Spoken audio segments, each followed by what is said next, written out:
Series की start में हमें सुपर हीरो एकेडमी का सीन दिखाया जाता है, जिस जगह पर काफी सारे स्टूडेंट आए हुए थे एक टेस्ट को देने के लिए। हमें फ्रैंक को दिखाया जाता है जो कि एक गेम खेल रहा होता है और गेम खेलते हुए कहता है ये गेम काफी ज्यादा अमेजिंग है और मैंने काफी सारे ट्रेजर आइटम्स को हासिल कर लिया है। मुझे लगता है इन सब चीजों के बाद मैं फाइनल बॉस को डिफीट कर पाऊंगा। इसी के साथ ही एक थप्पड़ उसकी तरफ बढ़ता है और उसे जोरदार तरीके से गाल के ऊपर पड़ता है और ये थप्पड़ एक लड़की ने मारा होता है जिसका नाम यू होता है। वो इस जगह पर फ्रैंक की दोस्त है, उससे कहने लगती है आज यहाँ पर तुम्हारा अवेकनिंग टेस्ट होने वाला है। मुझे लगा था तुम उसकी तैयारी कर रहे होगे, लेकिन तुम तो इस जगह पर गेम खेल रहे हो। तभी फ्रैंक इस जगह पर कहने लगता है लेकिन एक अवेकनिंग टेस्ट को देने के लिए आखिरकार मैं किस तरीके की तैयारी कर सकता हूँ, इसीलिए मुझे लगा कि मुझे अपने गेम को ही खेलना चाहिए। और तुम्हें तो मेरे लक के बारे में पता ही है कि मेरा लक काफी ज्यादा बेकार है, इसीलिए मुझे ऐसा लगता है कि मैं 2 स्टार या फिर 1 स्टार प्रोफेशन को ही हासिल कर पाऊंगा। तभी यू इस जगह पर कहती है तुम्हें हमेशा अपनी किस्मत को नहीं कोसना चाहिए, क्या पता तुम्हारी किस्मत सबसे ज्यादा अच्छी हो। और इसी के साथ ही वो उसको गले से पकड़ लेती है और कहती है दोबारा से इस तरीके की बात मत करना। जबकि फ्रैंक इस जगह पर कह रहा होता है मेरे गले को छोड़ो, इस जगह पर मेरी सांस रुक गई है। सभी लोग इस जगह पर बात करने लगते हैं। ये तो लेडी यू है इस जगह पर, मैंने सुना है जो इनके पास प्रोफेशन है वो एक 5 स्टार प्रोफेशन है जो कि हमारी एकेडमी में अभी हुआ सबसे ज्यादा हाईएस्ट प्रोफेशन है और इन्हें हमारी एकेडमी की फर्स्ट ब्यूटी भी कहा जाता है। और यू के बारे में और भी काफी सारी बातें बताई जाती है कि ये इनकी जो पूरी सिटी है इसमें सबसे ज्यादा हाईएस्ट प्रोफेशन और ग्रेड वाली लड़की है। तभी इस जगह पर एक बंदा कहता है आखिरकार वो लड़का कौन है जो कि उस लड़की के साथ है। तभी इस जगह पर एक बंदा बताते हुए कहता है ये लड़के का नाम फ्रैंक है इस जगह पर और ये हमारी एकेडमी का एक कचरा है, इससे ज्यादा कुछ भी नहीं। तभी दूसरा बंदा कहता है तो आखिरकार ये यू के साथ क्या कर रहा है। सभी लोग इस जगह पर बताते हैं वो यू का बचपन से दोस्त है। इसी के साथ ही अब हमें इस वर्ल्ड के बारे में बताया जाता है कि गेम वर्ल्ड और ह्यूमन वर्ल्ड के मर्जर के बाद ये सारी चीजें स्टार्ट हुई। ह्यूमंस अवेक होने लगे और मॉन्स्टर्स और डंगन अपेयर होने लगी, जिससे जो ह्यूमंस थे वो काफी ज्यादा खतरे में आ गए और ह्यूमन वर्ल्ड के ऊपर एक खतरा बन गया, जिस वजह से काफी सारे लोग अवेक होने लगे। एक बंदे के अवेक होने का टाइम 18 साल तक होता है और 18 साल के बाद कोई भी ह्यूमन अवेक नहीं हो सकता। हमें काफी सारे स्टूडेंट को दिखाया जाता है जिनका आज सुपर हीरो एकेडमी के अंदर अवेकनिंग टेस्ट लिया जा रहा था, जिसमें हमारा मेन कैरेक्टर फ्रैंक भी होता है। फ्रैंक इस जगह पर सारी की सारी बातों को सुन रहा होता है टीचर की। इसी के साथ ही टीचर को दिखाता है जो टीचर होती है वो सभी को एक्सप्लेन कर रही होती है आखिरकार उनका जो अवेकनिंग टेस्ट है वो किस तरीके से होने वाला है। इस जगह पर जितने भी स्टूडेंट होते हैं वो इन सारी चीजों को सुनने के बाद काफी ज्यादा खुश होते हैं क्योंकि आज वो अवेक होने वाले थे। लेकिन फ्रैंक को इसमें कुछ भी इंटरेस्ट नहीं था क्योंकि फ्रैंक लगभग 4 सालों से इन सारी बातों को सुन रहा होता है। तभी इस जगह पर जितने भी स्टूडेंट होते हैं वो अलग अलग टैलेंट के बारे में बात करते हुए कहने लगते हैं मैजिक टैलेंट सबसे ज्यादा अच्छा है। दूसरा बंदा कहता है नहीं, इससे ज्यादा अच्छा तो असैसिनेशन का टैलेंट है जिसमें किसी भी बंदे को इजीली मारा जा सकता है। तभी एक और बंदा कहता है सपोर्टर का टैलेंट काफी ज्यादा अच्छा होता है। तभी यहाँ पर जो अनाउंसमेंट होती है वो होती है कि अब फ्रैंक इस जगह पर अपना टेस्ट देने वाला है। सभी स्टूडेंट बात करने लगते हैं ये लगभग 4 सालों से इस जगह पर टेस्ट दे रहा है, हम सभी का सीनियर है लेकिन अभी तक ये अवेक नहीं हुआ। लगता है इस बार तो ये अवेक हो ही जाएगा। अगर ये अवेक नहीं हुआ तो इस जगह पर हम लोग समझ जाएंगे कि एक रियल कचरा है। जबकि टीचर भी फ्रैंक को देखकर काफी ज्यादा खुश होती है और स्माइल करते हुए कहती है फ्रैंक इस जगह पर अपना अवेकनिंग टेस्ट दो। इसी के साथ ही फ्रैंक जो सामने पड़ा हुआ क्रिस्टल होता है उसके ऊपर हाथ लगाने लगता है और अपने मन को शांत कर रहा होता है ताकि वो इस बार के अवेकनिंग टेस्ट में काफी ज्यादा अच्छा परफॉर्म कर पाए। फ्रैंक को देखकर टीचर कहती है शायद से तुम इस बार तो अवेक हो ही जाओगे, मुझे लगता है तुम इस बार अवेक होने ही वाले हो। तभी फ्रैंक इस जगह पर कहता है हाँ शायद से इस बार मैं अवेक हो जाऊंगा क्योंकि मुझे इस स्टोन के अंदर से कुछ अलग सी फीलिंग्स आ रही है। और इसी के साथ ही जो फ्रैंक के पास अवेकनिंग स्टोन होता है वो ग्लो करने लगता है इस जगह पर और इसी के साथ ही फ्रैंक के सर के ऊपर एक स्टोन आ जाता है। सभी लोग इस जगह पर कहते हैं आखिरकार इसे कितने स्टार का टैलेंट मिलने वाला है, हमें देखना चाहिए इस जगह पर आखिरकार ये कौन से टैलेंट को अवेक करेगा। तभी फ्रैंक उसी स्टोन के ऊपर हाथ को लगाए रखता है। टीचर कहती है इसका जो टैलेंट है वो इस जगह पर कोई ज्यादा पावरफुल टैलेंट नहीं होने वाला क्योंकि इसने 1 स्टार प्रोफेशन को चूज किया है। जैसे ही सभी बच्चे टीचर के मुंह से इस बात को सुनते हैं कि फ्रैंक ने 1 स्टार प्रोफेशन अवेक किया है तो वो इस जगह पर हंसने लगते हैं और कहते हैं ये सही में एक कचरा है। इसी के साथ ही जो फ्रैंक होता है वो इस जगह पर कहता है शायद से ये रिजल्ट गलत भी हो सकता है। तभी यहाँ पर हमें बताया जाता है जो 1 स्टार प्रोफेशन होता है वो सबसे ज्यादा लो रैंक का प्रोफेशन होता है। सभी लोग इस जगह पर सोच रहे होते हैं लेकिन आखिरकार उसने कौन से टैलेंट को अवेक किया होगा। तभी फ्रैंक इस जगह पर कहता है आखिरकार मैं अवेक हो गया, लेकिन इस तरीके से मैं बिल्कुल भी अवेक नहीं होना चाहता था, ये तो खाली एक 1 स्टार प्रोफेशन है। टीचर भी इस जगह पर काफी ज्यादा नाखुश होती है और कहती है इस तरीके के लड़के से आखिरकार हम एक्सपेक्ट भी क्या कर सकते थे। सभी स्टूडेंट इस जगह पर हंस रहे होते हैं और कहते हैं इसके बारे में ये कहना बिल्कुल भी गलत नहीं होगा कि ये हमारी एकेडमी का नंबर 1 कचरा है और सभी लोग हंसना स्टार्ट कर देते हैं। तभी इस जगह पर टीचर जो फैंग होता है उससे पूछने लगती है, क्या तुम मुझे इस जगह पर बताओगे आखिरकार तुमने किस टाइप के टैलेंट को अवेक किया है। लेकिन फैंग को तो बिल्कुल भी समझ में नहीं आ रहा था, क्योंकि उसके सामने एक सिस्टम विंडो अपेयर हुई थी जिसके ऊपर लिखा हुआ था डार्क पावर के बारे में। लेकिन वो टीचर को इसके बारे में नहीं बताना चाहता था। टीचर को इस जगह पर लगता है कि उसे इस जगह पर अपने टैलेंट के बारे में कुछ भी समझ में नहीं आ रहा है, इसीलिए टीचर उसे कहती है ठीक है इस चीज को लेकर इस जगह से जाओ अपना सेकंड टेस्ट देने के लिए। उस जगह पर तुम अपने सेकंड टेस्ट को दोगे तब शायद से तुम्हें इस जगह पर समझ में आ जाएगा आखिरकार तुमने किस टाइप के टैलेंट को अवेक किया है। तभी फैंक उस पेपर को लेकर आगे की तरफ बढ़ जाता है। फैंक कहने लगता है लेकिन ये टैलेंट आखिरकार किस तरीके का है। इस पे मुझे दो टाइप के टैलेंट दिखाई दे रहे हैं, इसमें एक है फॉरबिडन स्पेल और दूसरा डार्क पावर, और ये दोनों ही काफी ज्यादा अजीब है। मुझे ऐसा लगता है इन दोनों का यूज करने की वजह से मेरे साथ काफी सारी प्रॉब्लम्स हो सकती है। मुझे इन चीजों का यूज बिल्कुल भी नहीं करना चाहिए, लेकिन वो कुछ भी कर इनका एक बार यूज कर देखना चाहता था आखिरकार ये किस तरीके से वर्क करते हैं और किस तरीके के टैलेंट को मैंने इस जगह पर अवेक किया है। क्योंकि सभी लोग इस जगह पर उसे एक ट्रैश इंसान समझ रहे थे। वो जानना चाहता था ये टैलेंट किस तरीके से वर्क करता है। अभी वो इस जगह पर समझ जाता है। सेकंड टेस्ट एरिया में उसे जाकर अपने इस टैलेंट को टेस्ट करना चाहिए। इसी के साथ ही जो उसकी सिस्टम विंडो होती है वो उसे उसके स्पेल्स के बारे में और भी ज्यादा जानकारी देने लगती है। लेकिन फैंक ये सारी की सारी बातें दिमाग के ऊपर से जा रही थी। फैंक को इस जगह पर कुछ भी समझ में नहीं आ रहा होता। फैंक कहने लगता है जब मैं इन स्पेल को अपने आप से टेस्ट करके देख लूंगा तब मुझे इस जगह पर समझ में आ जाएगा आखिरकार इन स्पेल का यूज किस तरीके से किया जाने वाला है। अब फैंक भी इस जगह पर तैयार हो जाता है सेकंड टेस्ट देने के लिए, और इसी के साथ ही सेकंड टेस्ट की तरफ आगे बढ़ जाता है क्योंकि वो अपनी स्किल्स को देखना चाहता था। हमें दिखाया जाता है एक डंजन पोर्टल जो कि एक नॉर्मल डंजन पोर्टल था एक टेस्ट के लिए, जिसके अंदर सभी स्टूडेंट जा रहे होते हैं। हमें टीचर को दिखाया जाता है। टीचर इस जगह पर इन सभी को समझाती है उस जगह पर जाकर तुम लोगों को अपने टैलेंट दिखाने हैं ताकि हम लोगों को भी पता चल सके आखिरकार किस तरीके का टैलेंट तुम लोगों ने अवेक किया है। लेकिन उस जगह पर जाकर तुम लोग अपनी टीम नहीं बना सकते, तुम्हें अकेले अकेले ही मॉन्स्टर्स को हंट करना है। फैंक कहता है आखिरकार ये सारी चीजें क्या है, क्या उस जगह पर जाकर टीचर को मेरे टैलेंट के बारे में पता चल जाएगा अगर मैंने अपने टैलेंट को यूज किया। आखिरकार मैं किस तरीके से टैलेंट को यूज कर पाऊंगा, क्योंकि उस जगह पर तो काफी सारे ड्रोन्स होने वाले हैं। फैंक काफी ज्यादा गुस्सा होता है, लेकिन फिर भी वो उस डंजन के अंदर चला जाता है, और डंजन के अंदर जाने के बाद का जो दृश्य होता है वो पूरे तरीके से अलग होता है। फैंक कहता है मैं पहली बार एक डंजन के अंदर आया हूँ, लेकिन मुझे बिल्कुल भी नहीं पता था एक डंजन के अंदर भी इसी तरीके से माहौल होता है जैसे कि ह्यूमन वर्ल्ड के अंदर होता है। यहाँ पर सभी लोग जितने भी स्टूडेंट होते हैं वो मॉन्स्टर्स को मार रहे होते हैं। नॉर्मली इस जगह पर खाली गॉब्लिन मॉन्स्टर्स ही थे जिनको वो मार कर उनको खत्म कर दे रहे थे, लेकिन जो फैंग होता है वो एक जगह पर छुप कर बैठा हुआ था। वो एक जगह पर बैठ कर कहने लगता है काफी सारे ड्रोन्स मौजूद है इस जगह पर, मैं बिल्कुल भी इन ड्रोन्स के रहते हुए इस जगह पर अपने मैजिक पावर का यूज नहीं कर सकता, मुझे इस जगह पर रुकना होगा। जबकि हम देखते हैं उन ड्रोन्स से इस जगह पर फैंग के ऊपर भी नजर रखी जा रही थी आखिरकार उसके पास किस तरीके का टैलेंट है। सभी लोग इस जगह पर उसी को देख रहे होते हैं। तभी इस जगह पर जो एक टीचर होते हैं वो कहते हैं आखिरकार ये लड़का इस जगह पर क्या कर रहा है, ये इस तरीके से छुपकर क्यों बैठा हुआ है, जबकि इसे तो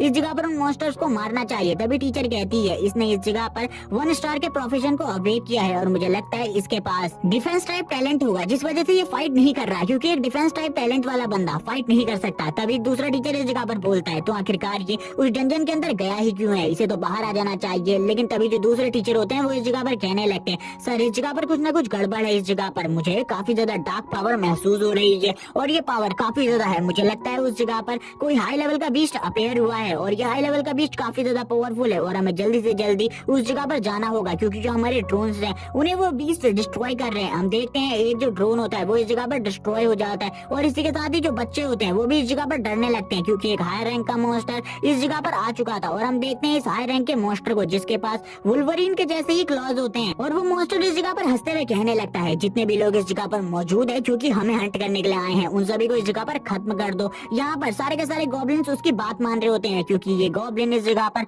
उन सभी का किंग बन चुका होता है और जोर जोर से हंसते हुए कहता है जितने भी लोग इस जगह पर मौजूद है उन सभी को मार दो। तभी एक ड्रोन भी उन सभी को कैप्चर कर रहा होता है, लेकिन तभी जो किंग लेवल का मॉन्स्टर होता है वो उस ड्रोन को भी डिस्ट्रॉय कर देता है अपनी पावर से और कहने लगता है सबसे पहले इस जगह पर जितने भी ये ह्यूमनाइड ड्रोन्स हैं इनको डिस्ट्रॉय करो, उसके बाद हम ह्यूमन क्लैन के ऊपर जाकर हमला करेंगे। तभी हमें फैंक को दिखाया जाता है जिसके सर के ऊपर आकर एक ड्रोन गिरता है। फैंक कहने लगता है ये ड्रोन इस तरीके से क्यों टूट रहे हैं, आखिरकार उस जगह पर क्या चल रहा है। फैंक को कुछ भी नहीं पता था। फैंक कहता है अगर इस जगह पर सारे के सारे ड्रोन्स को डिस्ट्रॉय कर दिया गया है तो मेरे पास एक अच्छा मौका है। जबकि तुरंत ही वो बॉस मॉन्स्टर फैंक के सामने आ जाता है और एक इविल तरीके से हंसने लगता है और कहता है इस जगह पर तो काफी सारे बच्चे हैं, इन सभी को मार कर खत्म कर दो और इन सभी को मारने के बाद हमें वो खुशी मिलेगी जो कि काफी सालों से इन लोगों को मिल रही है हमें मार कर। जबकि फैंक अब इस जगह पर हंसते हुए कहता है अब इस जगह पर एक अच्छा मौका है मेरे पास अपनी फॉरबिडन स्पेल को यूज करने का और अब मैं उस फॉरबिडन स्पेल को यूज करने वाला हूँ। इसी के साथ ही वो अपने फॉरबिडन स्पेल को यूज करना स्टार्ट कर देता है और कहता है। मैं भी देखना चाहता हूँ आखिरकार ये जो स्पेल है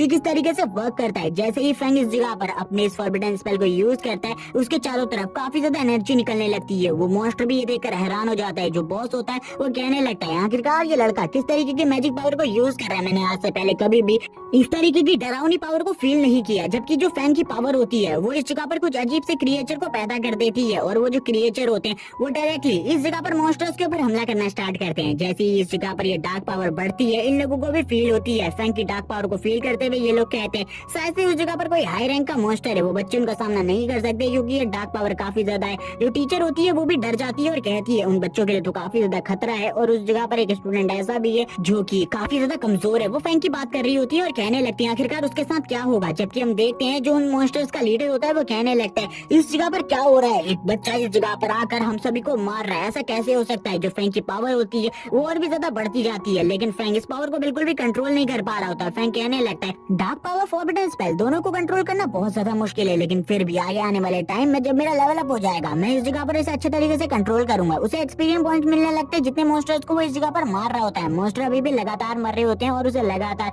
एक्सपीरियंस पॉइंट मिल रहे होते हैं ताकि वो लेवल अप कर सके। इसी के साथ ही जो मॉन्स्टर का लीडर होता है वो भी इस जगह पर डरने लगता है। वो कहता है आखिरकार ये बच्चा किस तरीके की पावर को यूज कर रहा है। मैं इस जगह पर एक बच्चे से इतने ज्यादा बुरे तरीके से नहीं हार सकता। जबकि काफी सारी जो स्पिरिट्स होती है वो मॉन्स्टर्स होते हैं वो अब उसकी तरफ बढ़ने लगते हैं उसे मारने के लिए। इसी के साथ ही वो उसकी बॉडी को भी कवर कर लेते हैं। लास्ट टाइम पर हमें दिखाया जाता है जो फैंग के एक्सपीरियंस पॉइंट्स होते हैं वो टोटल 6000 प्लस हो चुके होते हैं। इसी के साथ ही फैंग की स्टेटस विंडो को दिखाते हैं जिसमें जो फैंग का लेवल होता है वो 10 हो चुका होता है और सारी की सारी जो चीजें होती है वो भी अपग्रेड हो चुकी होती है। फैंग कहने लगता है मैंने आज से पहले कभी भी किसी बंदे के बारे में नहीं सुना जो कि लेवल 10 पर पहुंच गया हो इस जगह पर आने के बाद। मेरा लेवल अप तो काफी ज्यादा तेजी से हुआ है, शायद से मैं और भी ज्यादा लेवल अप कर सकता हूँ इस जगह पर रहकर। मुझे और भी मॉन्स्टर्स को मारना चाहिए। लो लेवल के मॉन्स्टर्स को मारकर भले ही कम एक्सपीरियंस पॉइंट्स मिलता हो लेकिन फिर भी ये काफी ज्यादा अच्छा है। और इसी के साथ ही अब काफी सारे ट्रेजर्स उसके सामने आने लगते हैं। जैसे ही फैंग इस जगह पर पड़े हुए ट्रेजर्स को देखता है वो हैरान हो जाता है और कहता है ये सारे के सारे ट्रेजर्स उन मॉन्स्टर को मारने की वजह से इस जगह पर छूट गए हैं। मैं इनका यूज कर सकता हूँ और आगे आने वाले टाइम में इनको बेचकर काफी ज्यादा पैसा भी कमा सकता हूँ। तभी वो इस जगह पर एक ट्रेजर को देखता है जो कि किसी भी बंदे के स्टैट्स को 10 प्लस कर सकता है। और इसी के साथ ही इस जगह पर वो वुल्वरीन के क्लॉज भी पड़े होते हैं जो कि एक गोल्डन रैंक का ट्रेजर है जिसको देखने के बाद फैंग और भी ज्यादा खुश हो जाता है और कहता है इनको बेचने के बाद तो मैं काफी ज्यादा पैसा कमा पाऊंगा। वो और भी ज्यादा खुश होने लगता है और कहता है अब मैं अमीर होने वाला हूँ शायद से। इसी के साथ ही एक अनाउंसमेंट सुनाई जाती है जिस अनाउंसमेंट के अंदर सारे के सारे टीचर कह रहे होते हैं सभी बच्चे डंजन के अंदर से जल्दी बाहर आ जाओ। उस डंजन के अंदर कुछ प्रॉब्लम हो गई है जिस वजह से सभी के सभी बाहर आ जाओ वरना तुम्हारी जान को भी खतरा हो सकता है। फैंग भी ये बात सुनकर हैरान हो जाता है और कहता है कि ये मेरी डार्क पावर की वजह से हो रहा है। मुझे ऐसा ही लगता है ये मेरे डार्क पावर की वजह से है क्योंकि मैं अपनी डार्क पावर और उस फॉरबिडन स्पेल को सही तरीके से यूज नहीं कर सकता, उसकी पावर को सही तरीके से कंट्रोल नहीं कर सकता जिस वजह से ये सारी चीजें हो रही है। और इसी के साथ ही फैंग को भी पता चल जाता है उसको और ज्यादा लेवल अप करना होगा ताकि वो अपनी पावर को अच्छे तरीके से कंट्रोल कर सके। अब उसे कुछ भी कर इस जगह से निकलना होगा और बाहर किसी को भी इस बारे में नहीं बताना होगा कि ये उसके वजह से हुआ है। अगर वो जल्दी से इस जगह से बाहर नहीं गया तो जितने भी टीचर्स है वो उसे पकड़ लेंगे और बाद में उसके साथ क्या किया जाएगा इसके बारे में वो भी नहीं जानता। इसी के साथ ही अब हमें डंजन के बाहर का सीन दिखाया जाता है। काफी सारे जो टेलीपोर्टेशन चैनल्स होते हैं वो ओपन हो जाते हैं जिसमें सारे के सारे स्टूडेंट बाहर आने लगते हैं।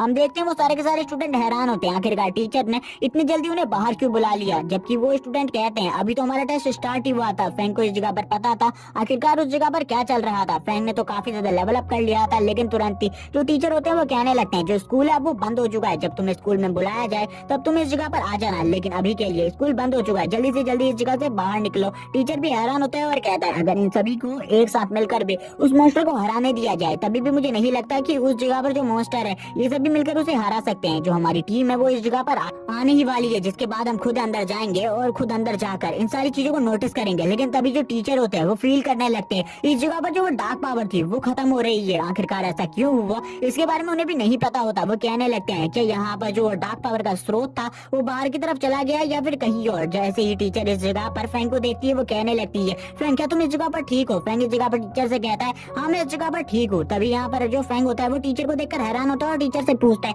आखिरकार इस जगह पर क्या हो रहा है। टीचर फैंग से कहती है जल्दी से जल्दी इस जगह से निकलो, जब मैं तुम्हें इस जगह पर बुलाऊंगी तभी इस जगह पर दोबारा आना वरना बिल्कुल भी मत आना। फैंग भी इस जगह पर कहता है ठीक है टीचर मैं आपके बुलाने पर ही इस जगह पर वापस आऊंगा। इसी के साथ जो फैंग होता है वो रास्ते में भी स्कूल के बारे में बात कर रहा होता है और स्कूल के बारे में बात करते हुए कहता है आखिरकार उस जगह पर क्या हुआ जिस वजह से हमें बाहर निकाल दिया। और वो इस जगह पर सारी की सारी बातों को यू के साथ डिस्कस कर रहा होता है। यू कहने लगती है मुझे लगता है तुम्हारी किस्मत सही में काफी ज्यादा ज्यादा खराब थी आज जब तुम लेवल अप करने ही वाले थे, तभी इस जगह पर ये सब कुछ हुआ। फ्रैंक कहता है मैं इसे अपनी डार्क पावर और फॉरबिडन स्पेल के बारे में कुछ भी नहीं बता सकता, वरना ये मेरे बारे में काफी सारी अजीब सी चीजें सोचेगी। इसी के साथ ही अब यहाँ पर फ्रैंक अजीब सी चीजों के बारे में सोच रहा होता है, तभी यूं इस जगह पर कहती है रुको इस जगह पर, मेरे पास तुम्हारे लिए काम है। मेरी टीम कल एक डंजन के अंदर जाने वाली है, उस डंजन को क्लियर करने के लिए तुम उस जगह पर आ सकते हो मेरे साथ उस डंजन को क्लियर करने में मदद करने के लिए। लेकिन जो इस जगह पर फ्रैंक होता है वो कहने लगता है इस जगह पर मैं नहीं आने वाला उस डंजन को क्लियर करने में तुम्हारे साथ, क्योंकि मैं अपने लेवल अप को खुद कर सकता हूँ। तभी फ्रैंक इस जगह पर कहता है अगर इसने मेरी डार्क पावर को देख लिया उस डंजन के अंदर तो ये तो काफी ज्यादा शॉक हो जाएगी उन सारी चीजों को देखकर। तभी वो इस जगह पर कहती है यू कहती है लेकिन मैंने तो इस जगह पर ये कहा ही नहीं कि तुम इस जगह पर मना कर सकते हो, तुम्हें उस जगह पर आना है तो आना है, तुम्हें कुछ भी कर मना नहीं करना इन सब चीजों के लिए। फ्रैंक ये सुनकर हैरान हो जाते हैं और कहता है आखिरकार तुम इस जगह पर किस तरीके की बातें कर रही हो, मेरी मर्जी नहीं है, मैं उस जगह पर नहीं आना चाहता। यू कहती है इन सारी चीजों के बारे में तुम्हें बाद में सोचना होगा, कल तुम उस जगह पर आओगे, अगर तुम नहीं आए तो उसके बाद मैं तुम्हारे हाथ पैर तोड़ दूंगी। यहाँ पर ये सुनने के बाद तो फ्रैंक और भी ज्यादा हैरान हो जाते हैं और कहता है आखिरकार उस जगह पर अगर मैं चला भी गया तो उसके बाद मैं किस तरीके के पावर को यूज करूंगा, क्योंकि मेरे पास तो दो ही तरीके की पावर्स हैं। इस जगह पर वो बताता है जिनमें पहली डार्क पावर है और दूसरा फॉरबिडन स्पेल है। मुझे लगता है मुझे कहीं जाना होगा किसी शॉप के अंदर और उस जगह पर जाकर मैं कुछ सामान को खरीद सकता हूँ। इसी के साथ ही हमें दिखाया जाता है एक एक्सचेंज हॉल का सीन, जिस जगह पर आकर फ्रैंक खड़ा होता है और कहने लगता है इस जगह पर मुझे कोई ना कोई स्पेल मिल जाएगी जिन स्पेल को मैं यूज कर सकता हूँ उस जगह पर जाने के लिए। इसी के साथ ही फ्रैंक कहता है चलो ठीक है अब इसके अंदर जाते हैं, और अब इसी के साथ ही वो उस एक्सचेंज हॉल के अंदर आ जाते हैं। अंदर आने के बाद वो अंदर की तरफ नजारे देख रहा होता है और कहता है इस जगह पर तो काफी सारी चीजें हैं, मुझे लगता है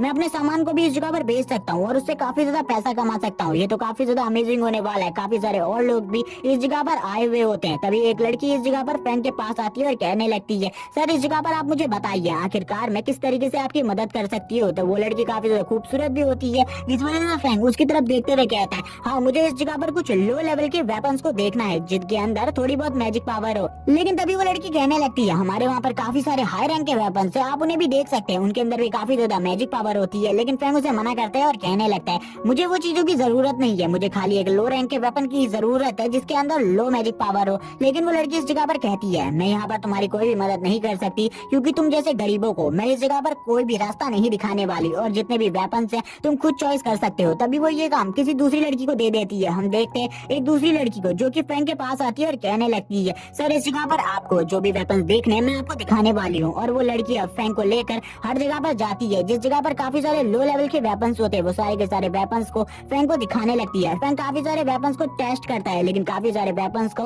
वो बिल्कुल भी यूज नहीं कर पा रहा होता। लास्ट में उसे वेपन के रूप में एक रिंग मिलती है और वो उस रिंग को ले लेता है। वो कहने लगता है लेकिन अभी भी मुझे एक बात का शक है, कहीं मेरी डार्क पावर इस रिंग की पावर को इस जगह पर सप्रेस ना कर ले या फिर इसकी ही पावर के साथ मर्ज ना हो जाए। लेकिन कुछ भी कर मुझे ये रिंग तो लेनी ही है इस जगह पर, इसीलिए वो इस रिंग को ले लेता है और यहाँ पर उस लड़की से कहने लगता है क्या तुम मुझे इस जगह पर एक्सचेंज हॉल में लेकर जा सकती हो, मैं कुछ सामान को एक्सचेंज करना चाहता हूँ। वो लेडी यहाँ पर कहती है ठीक है आप मुझे बताइए आप यहाँ पर किस तरीके के सामान को बेचना चाहते हैं। हमें ऑफिसर वांग को दिखाया जाता है जिसके पास ये दोनों ही आ जाते हैं। फ्रैंक के हाथ में वही वुल्वरीन के क्लॉज होते हैं। फ्रैंक कहता है मैं इस आइटम को बेचना चाहता हूँ इस जगह पर, ये गोल्डन रैंक की आइटम है इसीलिए मुझे लगता है इसका प्राइस काफी ज्यादा होगा। वांग भी ये देखकर हैरान होता है और कहने लगता है ये आइटम तो सही में काफी ज्यादा अमेजिंग है, इनकी डिमांड हमें काफी ज्यादा होती है, मुझे लगता है आज ही तुम्हारा जो आइटम है ये जरूर बिक जाएगा। फ्रैंक कहता है मुझे इस जगह पर इसकी अच्छी कीमत चाहिए, इसीलिए अगर तुम इसका अच्छा प्राइस लगाओगे तभी मैं इस जगह पर बेचूंगा, वरना मैं बिल्कुल भी नहीं बेचूंगा। वांग भी कहने लगता है सर आप इस जगह पर वेट कीजिए, मैं इस आइटम का काफी ज्यादा अच्छा प्राइस लगाऊंगा, आपको चिंता करने की जरूरत नहीं है। इसी के साथ ही अब कहता है 2 मिनट इस जगह पर वेट कीजिए, मैं किसी को कॉल लगाकर इसके प्राइस के बारे में पूछ रहा हूँ, क्योंकि किसी ग्राहक का मुझे कॉल आया था ऐसी ही किसी चीज को खरीदने के लिए। इसी के साथ ही वो उस बंदे को कॉल लगाते हैं और कहने लगता है मेरे पास वो चीज आ चुकी है जिस तरीके की चीज की तुम्हें जरूरत थी, मुझे प्राइस बताओ आखिरकार तुम कितना प्राइस देने वाले हो इस चीज का। तभी हमें फ्रैंक को दिखाते हैं जिसकी काफी ज्यादा अच्छे तरीके से खातिरदारी हो रही थी इस जगह के अंदर, और यहाँ पर तुरंत ही मैनेजर वांग आ जाते हैं। मैनेजर वांग इस जगह पर आने के बाद कहते हैं वो बंदे इस जगह पर 50,000 स्पिरिट स्टोन देने को तैयार है इन सारी चीजों के। ये बात सुनने के बाद तो साथ में बैठी हुई लड़की भी हैरान हो जाती है। तभी फ्रैंक इस जगह पर कहता है ठीक है मुझे ये डील मंजूर है। तभी इस जगह पर जो वो बंदा होता है वो कहता है लेकिन इस चीज का 6% हम रखने वाले हैं अपने पास। फ्रैंक इस जगह पर इस चीज के लिए मान जाता है और कहता है मैं भी कुछ और इक्विपमेंट्स खरीदने वाला हूँ, इसीलिए मेरे साथ चलो और उसके बाद तुम इस जगह पर बाकी के पैसे मुझे दे सकते हो। हम देखते हैं बाकी कुछ लड़कियों को जो कि आपस में बात कर रही होती है और उस लड़की से पूछती है तुम्हें तो हमेशा से हैंडसम लड़के पसंद है, तो आखिरकार तुमने उस लड़के को रिजेक्ट क्यों कर दिया। तभी वो कहती है वो तो एक गरीब था इसीलिए मैंने उसे रिजेक्ट कर दिया। तभी इस जगह पर वो देखकर हैरान हो जाती है कि यहाँ पर जो फ्रैंक है वो इस जगह पर मैनेजर के साथ आ रहा है है। तभी इस जगह पर वो दोनों लड़कियां बात करते हुए कहती है उस लड़के ने इस जगह पर एक आइटम बेची है जो कि 50,000 स्पिरिट स्टोन की है। ये सुनने के बाद तो वो लड़की भी हैरान हो जाती है क्योंकि जो 50,000 स्पिरिट स्टोन है वो उसकी 3 महीने की सैलरी से भी ज्यादा है। अब इस जगह पर उसे कोई भी कमीशन नहीं मिलने वाला। वो लड़की कहने लगती है अगर मैं उसके साथ गई होती तो शायद से मुझे कमीशन मिलता, जबकि अब यहाँ पर जो वो कमीशन होता है वो दूसरी लड़की को मिलने लगता है। वो लड़की कहती है आप जब भी इस जगह पर दोबारा आए तो मुझे से कांटेक्ट कीजिएगा। जबकि हम देखते हैं वो लड़की इस जगह पर अपना नाम फैंग को बताती है, यांगशिन। इसी के साथ ही अब हमें नेक्स्ट डे का सीन दिखाया जाता है। नेक्स्ट डे जो फैंग होता है वो उसी जगह पर पहुंच जाता है जिस जगह पर उसे आने के लिए यू ने कहा था। वो काफी ज्यादा अच्छे तरीके के कपड़े पहनकर उस जगह पर आया हुआ था। सभी लोगों की नजर उसी के ऊपर होती है। फैंग कहने लगता है जो इस जगह पर वो मेरी आइटम थी उसके ऊपर मेरी डार्क पावर का बिल्कुल भी यूज नहीं होता। मैंने कल रात उसका यूज करके देख लिया है, लेकिन इस जगह पर हमें बिल्कुल भी नहीं बताया जाता आखिरकार जो वो आइटम है वो किस तरीके से वर्क करती है और उसकी मैजिकल पावर क्या है। इसी के साथ ही फैंग को दिखाया जाता है जो कि इस जगह पर यू को देखकर यू से कहने लगता है तुमने इस जगह पर मुझे बुलाया था, मैं इस जगह पर आ चुका हूँ। यू भी फैंग को देखकर खुश होती है और कहती है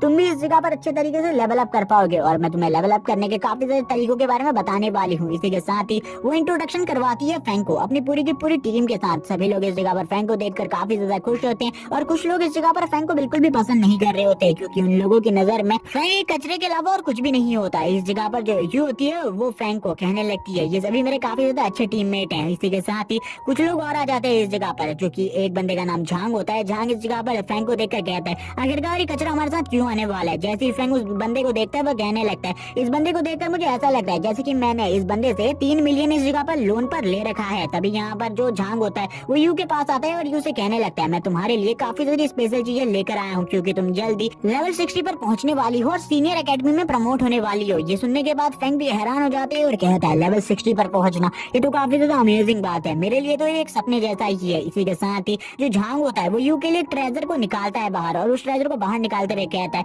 अगर इस ट्रेजर को तुम पी लो इस जगह पर तो सही में तुम्हारी जो एजिलिटी है और बाकी सारी चीजें हैं उनमें 3 स्टेट पॉइंट्स बढ़ जाएंगे। वो सभी भी इसे देखकर हैरान होते हैं और कहने लगते हैं ये चीज तो काफी ज्यादा महंगी होगी। सभी लोगों की बात सुनने के बाद झांग इस जगह पर कहता है ये जो चीज है ये इस जगह पर 15 या फिर 20,000 क्रिस्टल की है, ये मेरे लिए कोई ज्यादा बड़ी बात नहीं है और मुझे लगता है यू के लिए भी कोई ज्यादा बड़ी बात नहीं होगी क्योंकि यू भी मेरी जैसी एक बड़ी फैमिली से बिलोंग करती है। लेकिन यू डायरेक्टली उसके मुंह पर इस चीज को मना कर देती है और कहने लगती है मुझे इस चीज की कोई भी जरूरत नहीं है। यहाँ पर फैंग भी इन सारी चीजों को देखकर हंस रहा होता है और कहने लगता है इसकी तो इस जगह पर मुंह पर बेइज्जती हो गई है। वो अपने मन में इन सारी बातों को कर रहा होता है लेकिन तुरंत ही झांग इस जगह पर फैंग के ऊपर कहने लगता है आखिरकार इस कचरे को हम अपने साथ क्यों लेकर जाने वाले हैं। फैंग कहता है आखिरकार ये बीच में मुझे लेकर क्यों आ रहा है। तभी यू इस जगह पर कहती है तुम्हें अपनी जबान संभाल कर बात करनी चाहिए। झांग इस जगह पर कहता है लेकिन मैंने इस जगह पर कुछ भी गलत नहीं कहा, ये कचरे के अलावा और कुछ भी नहीं है। इस जगह पर हम इसको अपने साथ लेकर क्यों जा रहे हैं। तभी इस जगह पर फैंग कहता है तुम आखिरकार तुम दोनों की लड़ाई के बीच में मुझे लेकर क्यों आ रहे हो, क्या तुम इस जगह पर यू के साथ फाइट नहीं कर सकते जिस वजह से तुम डर चुके हो। बाकी सभी लोग भी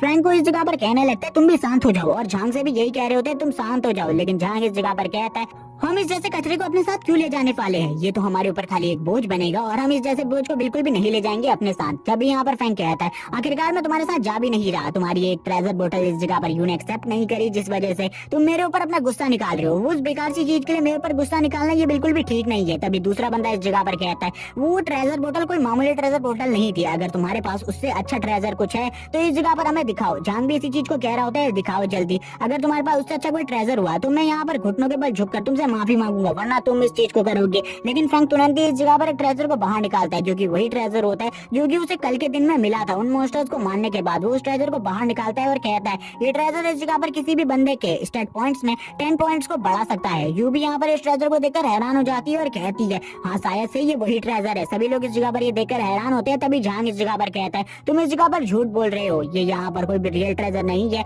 बल्कि ये फेक है इस जगह पर। तभी इस जगह पर फैंक उससे कहता है ठीक है इस चीज को इसे यू एक बार ट्राई करेगी और उसके बाद तुम्हें बताएगी क्या इस जगह पर ये सही है या फिर गलत। तभी यहाँ पर यू कहती है क्या सही में ये काफी ज्यादा एक्सपेंसिव है। फैंक कहता है ये तुम्हारे लिए है। जबकि यू के टीममेट भी इस जगह पर कहने लगते हैं मिस आपको एक बार इसे यूज करना चाहिए, हम भी देखना चाहते हैं क्या इस जगह पर ये सही का वही ट्रेजर है या फिर इस जगह पर ये एक फेक कॉपी है उसी ट्रेजर की। जैसे ही वो इस जगह पर इसे अपनी बॉडी के अंदर एब्जॉर्ब करती है सभी लोगों के पसीने छूट रहे होते हैं झांग के भी इस जगह पर क्योंकि सही में ये वही ट्रेजर होता है। तभी इस जगह पर फैंक कहता है अब तुम मुझे अपना एक्सपीरियंस बताओ। तभी यू इस जगह पर कहती है ये सही में वही ट्रेजर है, मेरे स्टैट पॉइंट्स में 10 पॉइंट्स ऐड हो चुके होते हैं। और यहाँ पर ये सुनने के बाद तो सभी लोग हैरान होते हैं। इसी के साथ ही अब जो यहाँ पर झांग होता है उसके पसीने छूटने लगते हैं, क्योंकि उसे तो फ्रैंक के सामने झुकना पड़ेगा। फ्रैंक इस जगह पर कहता है चलो ठीक है, अब इस जगह पर अपने वादे को पूरा करो, जल्दी से मेरे सामने घुटने टेको, मैं जल्दी से तुम्हें अपने घुटनों के बल देखना चाहता हूँ। लेकिन झांग इस जगह पर मना करता है इन सारी चीजों के लिए। यूं कहती है अगर तुम इस जगह पर घुटने नहीं टेकने वाले तो तुम हमारे साथ बिल्कुल भी नहीं आ सकते, क्योंकि तुम इस जगह पर अपने वादे को भी नहीं निभा रहे। सभी लोग उससे कहते हैं अपने वादे को निभाओ इस जगह पर,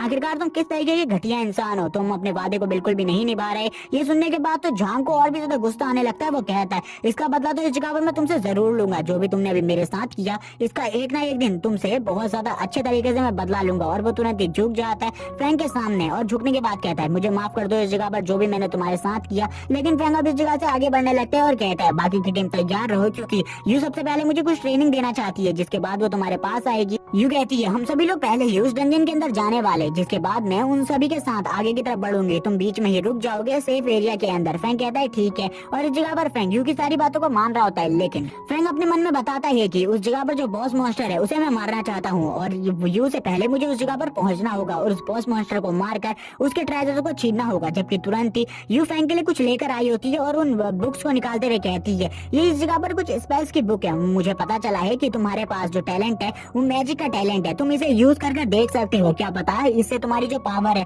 वो और भी ज्यादा बढ़ जाए, क्योंकि ये कुछ मैजिक टाइप की बुक है। फ्रैंक भी उन बुक्स को देखकर हैरान होता है और कहने लगता है ये इस जगह पर पर्पल रैंक की बुक है, और यहाँ पर ये तो मेरे गोल्डन रैंक के ट्रेजर से काफी ज्यादा कीमती है। लेकिन यू इस जगह पर कहती है तुमने जो ट्रेजर मुझे दिया है उसके बराबर ये बिल्कुल भी नहीं है। फ्रैंक कहता है ठीक है तो मैं इसे रख लेता हूँ इस बार। इसी के साथ ही सीन शिफ्ट हो जाते हैं, हमें डंजन के अंदर का सीन दिखाया जाता है। डंजन के अंदर का एरिया काफी ज्यादा भयानक होता है। इसी के साथ ही हमें ग्रेवयार्ड दिखाया जाता है, जिस ग्रेवयार्ड के अंदर से हमें कुछ बाहर आते हुए दिखाया जाता है। ये होते हैं ज़ॉम्बीज़ इस जगह पर, और ये ज़ॉम्बीज़ बहुत ज्यादा बुरे तरीके से हंस रहे होते हैं। तभी हमें कुछ पावर एरोज दिखाए जाते हैं, जिनके अंदर काफी सारी पावर्स को इम्ब्यूट किया होता है। और इसी के साथ ही ये एरोज इन ज़ॉम्बीज़ के सर के ऊपर लगने लगते हैं और ज़ॉम्बीज़ धीरे धीरे कर मरने लगते हैं। और यहाँ पर इन सारे एरोज को और कोई नहीं बल्कि यू चला रही होती है। यू कहने लगती है फ्रैंक इस जगह पर तुम इन सारी की सारी चीजों को देखो, जबकि फ्रैंक इस जगह पर तालियां बजा रहा होता है और कहने लगता है ये सारी चीजें मेरे लिए बोरिंग है, क्योंकि ये मुझे इस जगह पर ट्रेनिंग दे रही है और इस टाइम पर मैं बिल्कुल भी फाइट नहीं कर सकता और अपनी किसी भी पावर को यूज नहीं कर सकता। मैंने तो अभी तक बिल्कुल भी एक्सपीरियंस गेन नहीं किया। इसी के साथ ही जो यू होती है उसको एक कॉल आता है जो कि उसके साथ ही हुआ होता है। उसके साथ ही उससे कॉल पर कह रहे होते हैं जल्दी इस जगह पर आओ, हम यहाँ पर बॉस के काफी ज्यादा करीब पहुंचने वाले हैं, इस जगह पर हमें तुम्हारी मदद की चाहिए होगी बॉस को हराने के लिए। जान भी कह रहा होता है मुझे बॉस के सारे ट्रेजर्स चाहिए, इसीलिए जल्दी आओ। जबकि इस जगह पर जो यू होती है वो भी कह रही होती है थोड़ी ही देर में मैं उस जगह पर पहुंच रही हूँ, तब तक तुम लोग बॉस हंटिंग स्टार्ट मत कर देना, क्योंकि बॉस काफी ज्यादा स्ट्रॉन्ग है, तुम्हें काफी ज्यादा तकलीफ होगी बॉस को हराने में। चांग कहता है हमें पता है इस सब चीजों के बारे में, तब तक तुम इस जगह पर नहीं आ जाती हम बिल्कुल भी आगे नहीं बढ़ेंगे। वैसे भी हम बॉस के रूम से काफी ज्यादा दूर हैं। यू भी यहाँ पर ये सुनने के बाद कहती है ठीक है मैं जल्दी उस जगह पर आ रही हूँ एक स्पेशल काम को खत्म करने के बाद। इसी के साथ ही यू इस जगह पर फ्रैंक से कहती है तुम इस जगह पर वेट करो या फिर सेफ एरिया में चले जाओ, जब तक मैं इस जगह पर नहीं आ जाती तुम्हारी ट्रेनिंग में बाद में स्टार्ट करूंगी, इसीलिए मेरा वेट करना, क्योंकि अभी मैं जा रही हूँ बॉस को खत्म करने के लिए। ये सुनने के बाद फ्रैंक भी इस जगह पर कहता है ठीक है तुम जाओ बॉस को खत्म कर दो इस जगह पर, बॉस को बिल्कुल भी मत छोड़ना और उसके पास से एक ट्रेजर मेरे लिए भी लेकर आना। यू यहाँ पर ये सुनने के बाद कहती है ठीक है मैं भी जा रही हूँ आगे की तरफ, और इसी के साथ ही यू निकल जाती है इस जगह से। फ्रैंक उसे इस जगह पर कहता है मेरे लिए वहां से एक ट्रेजर जरूर लेकर आना, और इसी के साथ ही वो उसे बाय करने लगता है। जब वो ये सारी की सारी चीजों को कर रहा होता है तभी इस जगह पर जो यू होती है वो उसके ऊपर चिल्लाते हुए कहती है शांत हो जाओ इस जगह पर, वापस से इस तरीके की हरकत बिल्कुल भी मत करना। हमें फ्रैंक को दिखाया जाता है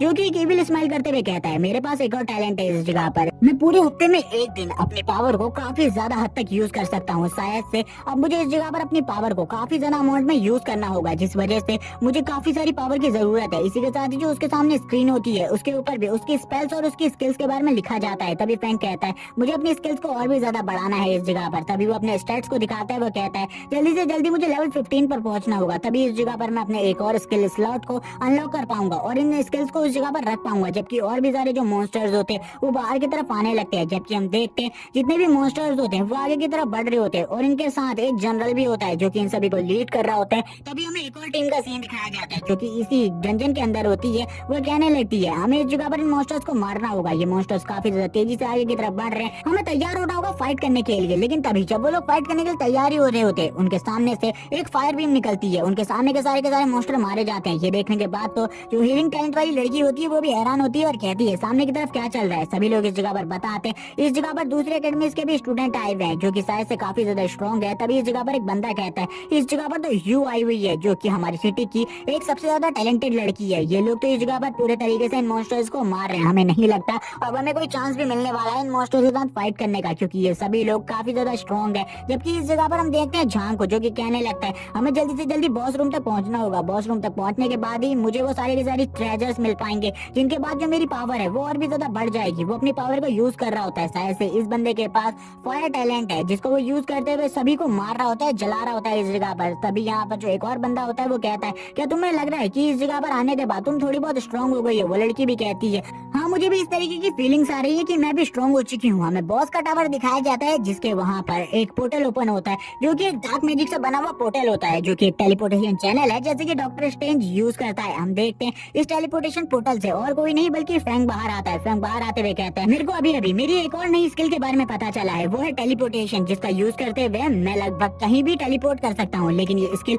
1 घंटे तक ही मेरे काम आने वाली है। मैं पूरे हफ्ते में एक ही बार इसका यूज कर सकता हूँ, और अभी मैं इसका यूज करने वाला हूँ लगभग 1 घंटे तक, और ये मेरे डार्क मैजिक की पावर को काफी हद तक कंट्रोल कर सकती है। इसी के साथ ही हमें उस नेक्रोमेंसर बॉस का सीन दिखाया जाता है, जो कि अपनी गद्दी के ऊपर बैठा हुआ था। इसी के साथ ही फैंग की उस जगह पर एंट्री होती है। फैंग उसके सामने हाथ हिला रहा होता है, जबकि वो नेक्रोमेंसर बॉस उसके ऊपर अटैक करते हुए कहते हैं आखिरकार तुम्हारी अकेले आने की इस जगह पर हिम्मत कैसे हुई, तुम जैसे लड़के की? तभी फैंग भी ये देखकर हैरान हो जाते हैं और कहता है इसने तो मेरे ऊपर डायरेक्टली हमला करना स्टार्ट कर दिया। हम देखते हैं जैसे ही वो हमले का जो साइड इफेक्ट होता है वो सामने की तरफ से हटता है, सामने की तरफ कुछ भी नहीं होता। वो नेक्रोमेंसर बॉस भी ये देखकर हैरान होता है, क्योंकि फैंग तो कहीं भी गायब नहीं हुआ था। फैंग इस जगह पर अब उसके पीछे की तरफ से बाहर आते हुए कहता है अब मैं तुम्हें इस जगह पर बताने वाला हूँ आखिरकार मैं इस जगह पर अकेले क्यों आया। जबकि वो नेक्रोमेंसर बॉस भी फैंग की इस तरीके की पावर्स को देखकर हैरान होता है। उसने भी आज से पहले टेलीपोर्टेशन पावर किसी भी बंदे के पास नहीं देखी थी। फैंग बताता है मैं सारे के सारे ट्रेजर्स को अकेला हड़पना चाहता हूँ, जिस वजह से मैं इस जगह पर अकेला आया हूँ। इसी के साथ ही फैंग उसके काफी ज्यादा करीब आ जाता है और उसके ऊपर हमला करने के लिए तैयार हो जाता है। फैंग इस तरफ अपनी एक टेक्निक को यूज करने लगता है, जिसका नाम मीटियोर रेन होता है। उसकी इस टेक्निक की वजह से काफी सारे जो मीटियोर होते हैं वो इस जगह पर गिरने लगते हैं उस बॉस मॉन्स्टर के ऊपर, और उस बॉस मॉन्स्टर के मेंशन को तबाह करने लगते हैं। ये देखने के बाद तो वो बॉस मॉन्स्टर भी हैरान हो जाता है, और इस जगह पर जो फाइट होती है वो बहुत जल्दी एंड हो जाती है। हम देखते हैं एक बहुत बड़े धमाके को, जो की उसी जगह पर हुआ था जिस जगह पर बॉस मॉन्स्टर और फैंग होते हैं। इसी के साथ ही फैंग को दिखाया जाता है। फैंग को इस रेन की वजह से कोई भी ज्यादा नुकसान नहीं हुआ होता, बल्कि उस बॉस मॉन्स्टर को नहीं दिखाया जाता, शायद से वो मर गया है। इसी के साथ ही फैंग की जो स्क्रीन होती है वो उसे काफी सारे एक्सपीरियंस पॉइंट देती है। इसी के साथ ही हम देखते हैं जो फैंग का लेवल अप होता है वो भी कंप्लीट हो जाता है और वो लेवल 30 पर पहुंच जाता है। तभी फैंग इस जगह पर गिर रहे ट्रेजर्स को देख रहा होता है, क्योंकि उसने बॉस मॉन्स्टर के अलावा काफी सारे और मॉन्स्टर्स को भी मारा था, और इसी के साथ ही उसे ये ट्रेजर्स मिलने लगते हैं। फैंग इन ट्रेजर्स को देखकर काफी ज्यादा हैरान होते हैं और खुश भी, और कहने लगता है अगर इन ट्रेजर्स को जाकर मैं बेचता हूँ तो मुझे काफी ज्यादा अच्छा प्राइस मिलेगा। इसी के साथ ही उसे एक मास्क मिलता है, जिसको वो देखकर कहता है मुझे इसे अपनी बॉडी के अंदर एब्जॉर्ब करना होगा। इस मास्क के स्टैट्स हमें बताए जाते हैं। ये मास्क जो है किसी भी बंदे की मैजिक पावर को काफी ज्यादा बढ़ा सकता है, लेकिन वहीं उसके डिफेंस को भी काफी ज्यादा वीक कर देता है, जिस वजह से फैंग कहता है मुझे कुछ भी कर कर इसे एब्जॉर्ब कर लेना चाहिए, क्योंकि इसके बाद जो मेरी पावर होगी मैजिक की वो काफी ज्यादा बढ़ जाएगी। तभी इस जगह पर जो उसका सिस्टम होता है वो उसे बताता है कि उसने इस जगह पर 2 हिडन ऑक्यूपेशन को अनलॉक कर लिया है। वो इस जगह पर किसी को भी अपने लिए चूज कर सकता है, लेकिन इस जगह पर हमें नहीं बताया जाता आखिरकार वो कौन सी क्लास को चॉइस करता है। इसी के साथ ही वो आगे की तरफ बढ़ने लगता है और काफी ज्यादा खुश होता है, और यहाँ पर कहने लगता है अब मुझे इस जगह पर कुछ ऐसे मिशंस को भी एक्सेप्ट कर लेना चाहिए जिनसे इस जगह पर मुझे काफी ज्यादा अच्छी कमाई हो सके और अच्छे ट्रेजर्स मिल सके। हमें सीन दिखाया जाता है यू और यू की टीम का, जिस जगह पर काफी ज्यादा डार्क एनर्जी फैली हुई थी, और ये सारी की सारी डार्क एनर्जी और किसी की नहीं बल्कि इस जगह पर फैंग की होती है। ये डार्क एनर्जी इस जगह पर जो मॉन्स्टर होते हैं उनको भी डरा रही होती है। इन लोगों को बिल्कुल भी समझ में नहीं आ रहा होता ये डार्क एनर्जी कहाँ से आ रही है। तभी इस जगह पर यू अपनी टीम से कहने लगती है अब हमें इस जगह से चलना चाहिए, क्योंकि जो ये डार्क एनर्जी का फ्लो है ये काफी ज्यादा बढ़ चुका है। लेकिन झांग इस जगह पर मना करने लगता है और कहता है मैं इस जगह से ट्रेजर लिए बिना नहीं जाऊंगा। तभी यू इस जगह पर कहती है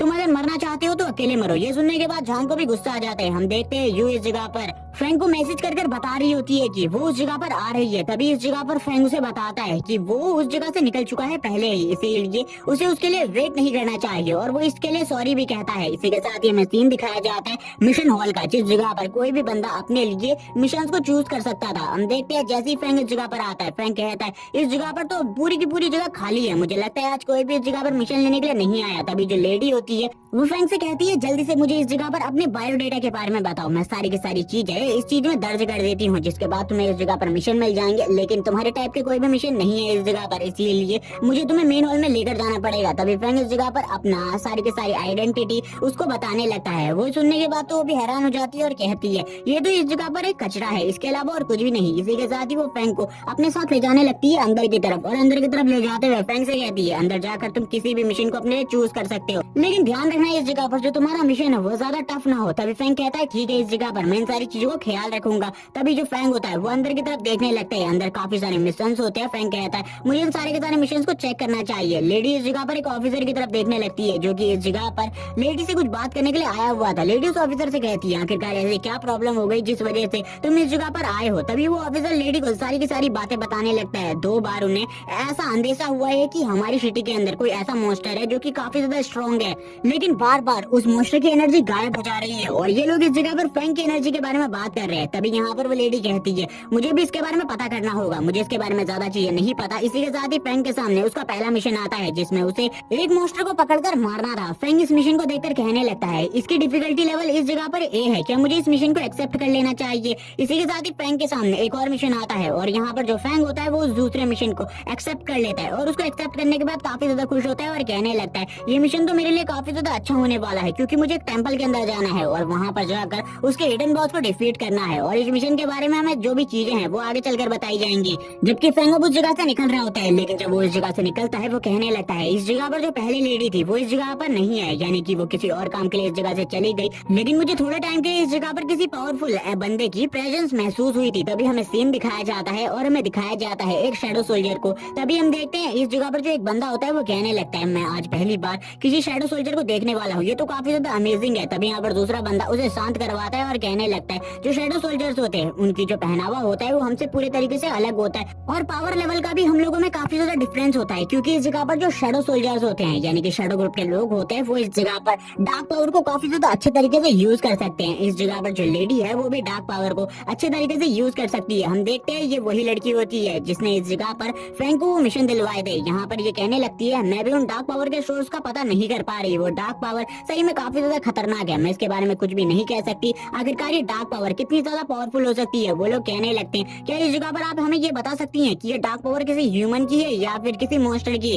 वो बंदा और भी क्वेश्चंस करने लगता है इस जगह पर उस लेडी से और कहता है क्या आपको लगता है कि ये जो पावर है ये डार्क पावर किसी ह्यूमन की हो सकती है। वो लेडी इसके लिए मना करती है और कहने लगती है ये जितनी ज्यादा डार्क पावर है इसको कोई भी ह्यूमन अपनी बॉडी के अंदर कंटेन नहीं कर सकता। मुझे लगता है ये कोई ना कोई हाई लेवल का मॉन्स्टर है। यहाँ तक मुझे ऐसा भी लगता है कि इस मॉन्स्टर का लेवल किंग लेवल भी हो सकता है। अगर ये किंग लेवल का मॉन्स्टर हुआ तो हमारी पूरी की पूरी सिटी को वो तबाह करके रख देगा, हम उसका सामना बिल्कुल भी नहीं कर पाएंगे। जो लेडी होती है वो इन्हीं सब चीजों के बारे में सोचकर काफी ज्यादा घबरा रही होती है और कहने लगती है जैसे ही अगली बार तुम्हें उस डार्क एनर्जी के सिग्नल्स मिले मुझे उसके बारे में जल्दी से जल्दी बताओ, क्योंकि हम उस जगह पर जाकर उस मॉन्स्टर को पकड़ सकते हैं या फिर उसको मार सकते हैं, क्योंकि हमें पूरी टीम की जरूरत होगी उसको मारने के लिए। तभी एक और बंदा इस जगह पर कहता है हम अपने आसपास की सिटी से भी मदद बुला सकते हैं। तभी वो लेडी कहती है हमारी आसपास की सिटी में कोई भी सिटी इतनी ज्यादा स्ट्रॉन्ग नहीं है जो कि किंग लेवल के मॉन्स्टर का सामना कर सके, हमें दूसरी सिटी से मदद चाहिए होगी जो कि काफी ज्यादा पावरफुल सिटीज है जहाँ पर काफी ज्यादा पावरफुल लोग रहते हैं। इसी के साथ ही हमें दिखाया जाता है फैंग को। जो फैंग होता है वो अपने घर में आने के बाद कहता है मैं अपने घर में आने के बाद अपने आप को काफी ज्यादा अच्छा फील कर पा रहा हूँ। इसी के साथ ही वो अपने मिशन के बारे में सोचने लगता है। जितने भी उसे ट्रेजर्स मिले वो काफी ज्यादा अमेजिंग थे,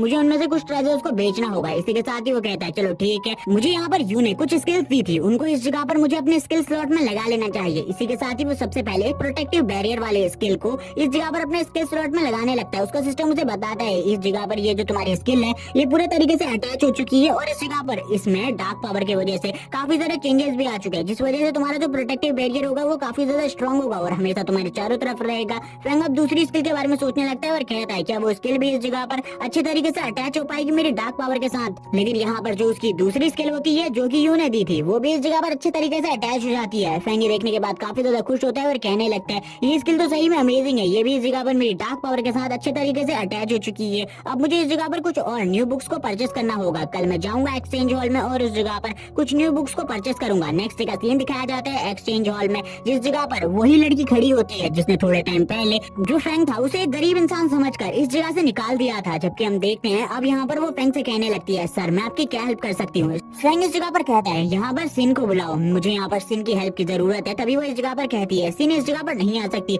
मुझे ही आपकी हेल्प करनी पड़ेगी शायद से, क्योंकि सिन इस जगह पर दूसरे कस्टमर को वेपन्स दिखा रही है। जबकि फ्रैंक उसे मना करता है और कहने लगता है मेरे रास्ते से हट जाओ, मुझे इस जगह पर तुम्हारी मदद की जरूरत नहीं है, और आगे की तरफ बढ़ने लगता है। वो लेडी काफी ज्यादा गुस्सा हो जाती है और कहने लगती है ये इस जगह पर मुझे इग्नोर कर रहा है, आखिरकार ये ऐसा कैसे कर सकता है, और उसे काफी ज्यादा गुस्सा आ रहा होता है। लेकिन वो इस जगह पर कुछ भी नहीं कर सकती क्योंकि वो उसका कस्टमर है, इसीलिए वो फ्रैंक के सामने वापस आ जाती है और कहती है सर ये तो इस जगह पर मेरा काम है, मुझे मेरा काम करने दीजिए, मुझे लगता है मुझे ही आपकी हेल्प करनी होगी। लेकिन फ्रैंक इस जगह पर मना कर देता है और कहता है मुझे इस जगह पर तुम्हारी मदद की जरूरत नहीं है। लेकिन इसी टाइम पर हम देखते हैं जो सीन होती है वो भी इस जगह पर आ जाती है। सीन इस जगह पर आते हुए फ्रैंक से कहने लगती है ओ मुझे इस जगह पर माफ कर देना, मैं लेट हो गई। फ्रैंक इस जगह पर उससे कहता है मुझे माफ कर देना, मुझे लगता है तुम खाना खा रही थी और खाना खाने के बाद मैंने तुम्हें रेस्ट करने का भी मौका नहीं दिया। लेकिन सीन इस जगह पर इसके लिए माफी मांगती है और कहती है आपने इस जगह पर बताया था जब मैं इस जगह पर अगली बार आऊंगा तो इस जगह पर तुम ही मुझे ट्रीट करोगे, यहाँ पर मैं लेट हो गई इसके लिए मुझे माफ करना। तभी फ्रैंक इस जगह पर कहता है इसकी कोई भी जरूरत नहीं है, मुझे जल्दी से इस जगह पर एक्सचेंज हॉल के अंदर ले चलो, मैं कुछ और सामान को बेचना चाहता हूँ।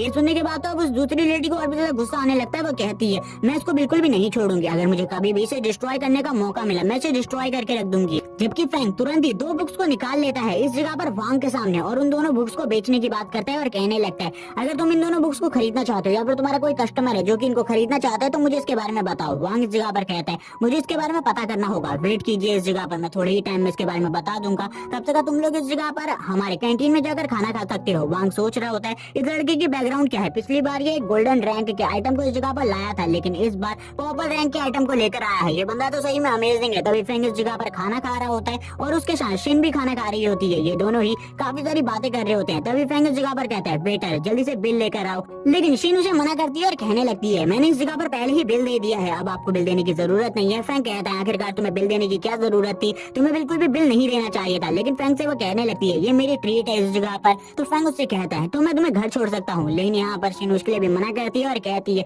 आप अकेले घर जा सकते हैं, मुझे यहाँ पर इसकी जरूरत नहीं, क्योंकि आज मुझे सिटी से बाहर वाले हॉस्पिटल में जाना है। और इसी के साथ ही वो फ्रैंक से अलविदा लेती है क्योंकि अब काफी ज्यादा रात हो चुकी थी और फ्रैंक ने भी अपने आइटम्स को भेज दिया था। जिसके बाद फ्रैंक इस जगह से जाने लगता है। तभी इस जगह पर वो कहती है मुझे जल्दी से इस जगह पर हॉस्पिटल में ले चलो, पड़ोस वाली सिटी के। तभी वो याद करने लगती है उस जगह पर उसके फादर एडमिट है और उनकी हालत काफी ज्यादा खराब थी। उसे तो लगा था वो इस बार बिल्कुल भी अपने फादर के जो मेडिकल बिल्स है उन्हें नहीं उतार पाएगी, लेकिन सब कुछ फ्रैंक की वजह से हुआ। फ्रैंक ने काफी सारे सामानों को बेचा जिस वजह से उसको काफी ज्यादा बोनस मिला, जिस वजह से वो इस महीने अपने फादर के जो इलाज का खर्च है उसे आसानी से उठा सकती है। वो काफी ज्यादा खुशी हो रही होती है। लेकिन इसी टाइम पर जो उसकी गाड़ी होती है उसके ऊपर हमला हो जाता है और ये हमला और किसी ने नहीं बल्कि मॉन्स्टर्स ने किया था और ये मॉन्स्टर्स काफी ज्यादा तेजी से इस जगह पर उस ड्राइवर को मार देता है। ये देखने के बाद तो शिन हैरान हो जाती है और कहती है आखिरकार ये सब कुछ क्या हो रहा है, इस जगह पर मॉन्स्टर कैसे आ सकते हैं, ये तो सिटी का एरिया है, इस जगह पर मॉन्स्टर को बिल्कुल भी नहीं होना चाहिए था। वो काफी ज्यादा घबरा जाती है। तभी इस जगह पर हम देखते हैं एक पोर्टल से जो कि मॉन्स्टर काफी ज्यादा तेजी से बाहर आ रहे होते हैं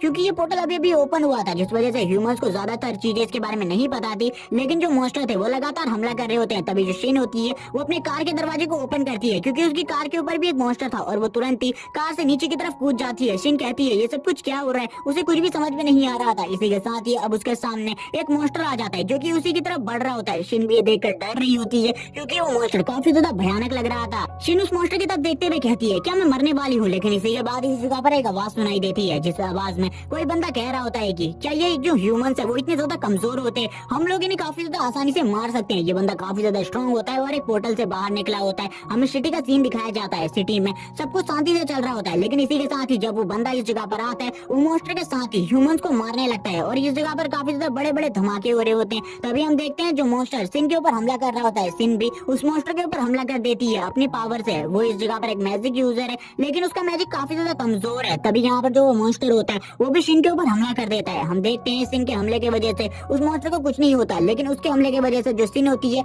वो काफी ज्यादा पीछे की तरफ चली जाती है। सिन कहती है ये तो काफी ज्यादा स्ट्रॉन्ग है, मैं इन मॉन्स्टर का सामना बिल्कुल भी नहीं कर सकती। लेकिन तभी एक बंदा उस जगह पर आता है जो कि उस मॉन्स्टर के गले को काट देता है।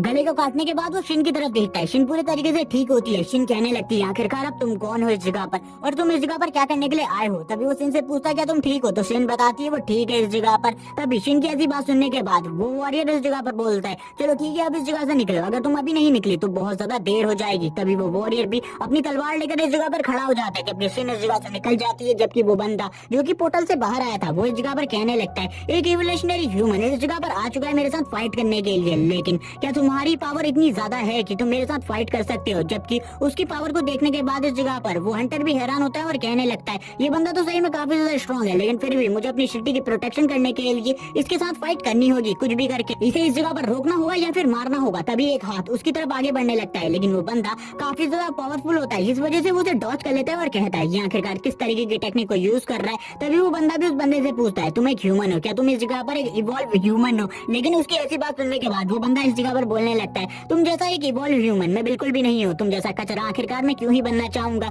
तुम एक कचरे के टुकड़े के अलावा और कुछ भी नहीं हो। उस बंदे का भी दिमाग सटकने लगता है इस जगह पर इस बंदे की इस तरीके की बात सुनकर, और वो तुरंत ही आगे बढ़ता है और अपने वेपन के साथ उसके ऊपर हमला कर देता है। उसके पास जो वेपन है वो लाइटनिंग एट्रीब्यूट वाला वेपन है और वो लाइटनिंग एट्रीब्यूट को यूज करते हुए उस बंदे के ऊपर हमला करता है, लेकिन वो बंदा उस जगह पर ही खड़ा रहता है और अपने पंच की पावर को इस जगह पर उस अटैक से टकरा देता है। जबकि हम देखते हैं वो जो लाइटनिंग अटैक होता है वो भी इस जगह पर रिफ्लेक्ट हो जाता है उसके इस अटैक की वजह से, और वो बंदा जो कि वॉरियर इस जगह पर सभी लोगों को बचाना चाहता था वो भी पीछे की तरफ जाने लगता है। वो इसकी पावर को देखकर हैरान था, वो कहता है हम दोनों का लेवल शायद से सेम ही होगा, लेकिन फिर भी ये इस जगह पर इतना ज्यादा स्ट्रॉन्ग कैसे हो सकता है। तभी हम देखते हैं इस जगह पर वो बंदा अपनी किसी पावर को यूज करने लगता है और कहता है चलो ठीक है मैं तुम्हें अपनी और ज्यादा पावर दिखाने वाला हूँ, और इसी के साथ ही वो इस जगह पर अपनी पावर को और ज्यादा बढ़ा देता है। जैसे ही वो अपनी पावर को और ज्यादा बढ़ाता है वो बोलता है मुझे लगता है तुम्हारी सिटी में ऐसा कोई भी नहीं है जो कि मुझे डिफीट कर सके, इसीलिए इस सिटी पर कब्जा करना मेरे लिए काफी ज्यादा आसान होगा क्योंकि तुम तो मेरा मैच बिल्कुल भी नहीं हो। इसी के साथ ही वो आगे बढ़ने लगता है और उस वॉरियर के ऊपर हमला कर देता है। हम देखते हैं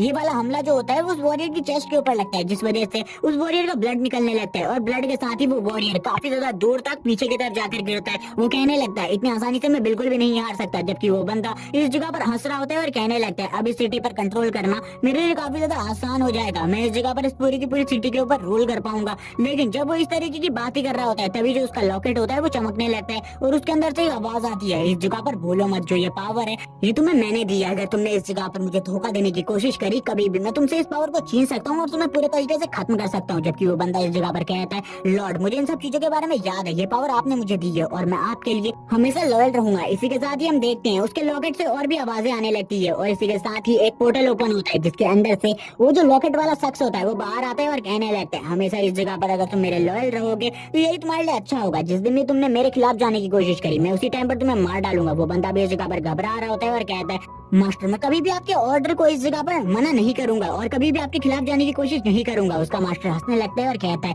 ये तो तुम्हारे लिए अच्छी चीजें होंगी जो तुम करोगे, अगर तुमने कभी भी मेरी बात को नहीं माना तुम्हारी जो मौत होगी वो काफी ज्यादा बुरी होगी, इसीलिए इन सारी चीजों के बारे में हमेशा याद रखना। तभी हमें सीन दिखाया जाता है फैंग का, जो फैंग होता है वो भी इसी जगह पर मौजूद होता है और वो इस जगह पर एक वॉशरूम से बाहर आ रहा होता है और कहने लगता है बाहर आकर आखिरकार इस जगह पर चल क्या रहा है। तभी वो जैसे ही बाहर आता है वो देखकर हैरान हो जाता है, काफी सारे लोगों की लाशें पड़ी हुई है और काफी सारे मॉन्स्टर उसी के आसपास है। तभी फैंग कहता है आखिरकार ये मॉन्स्टर सिटी के अंदर कैसे आए, इसके बारे में फैंग को भी नहीं पता होता। फैंग इस जगह पर लोगों की लाशों को देखने लगता है, वो कहता है इन मॉन्स्टर ने तो इस जगह पर काफी ज्यादा तबाही मचा दी है, काफी सारे लोगों को मार दिया है, अब इस जगह पर क्या करना होगा। तभी वो मॉन्स्टर फैंग की तरफ भी आगे बढ़ने लगता है फैंग को मारने के लिए, क्योंकि उसे नहीं पता था जो फैंग है वो काफी ज्यादा स्ट्रॉन्ग है। इसी के साथ ही फैंग अपनी पावर को यूज करता है और उस मॉन्स्टर को उसी जगह पर मार देता है और मारने के बाद कहता है मुझे यहाँ पर इस जैसे घटिया मॉन्स्टर का सामना नहीं करना है, जो भी बंदा इन सारी चीजों को कर रहा है उसे खत्म करना होगा। तभी हम देखते हैं फैंग इस जगह पर काफी ज्यादा गुस्सा हो जाता है, जो भी बंदा ये सब कुछ कर रहा था उसके लिए फैंग को और भी ज्यादा गुस्सा आने लगता है। वो कहता है उस बंदे को तो मैं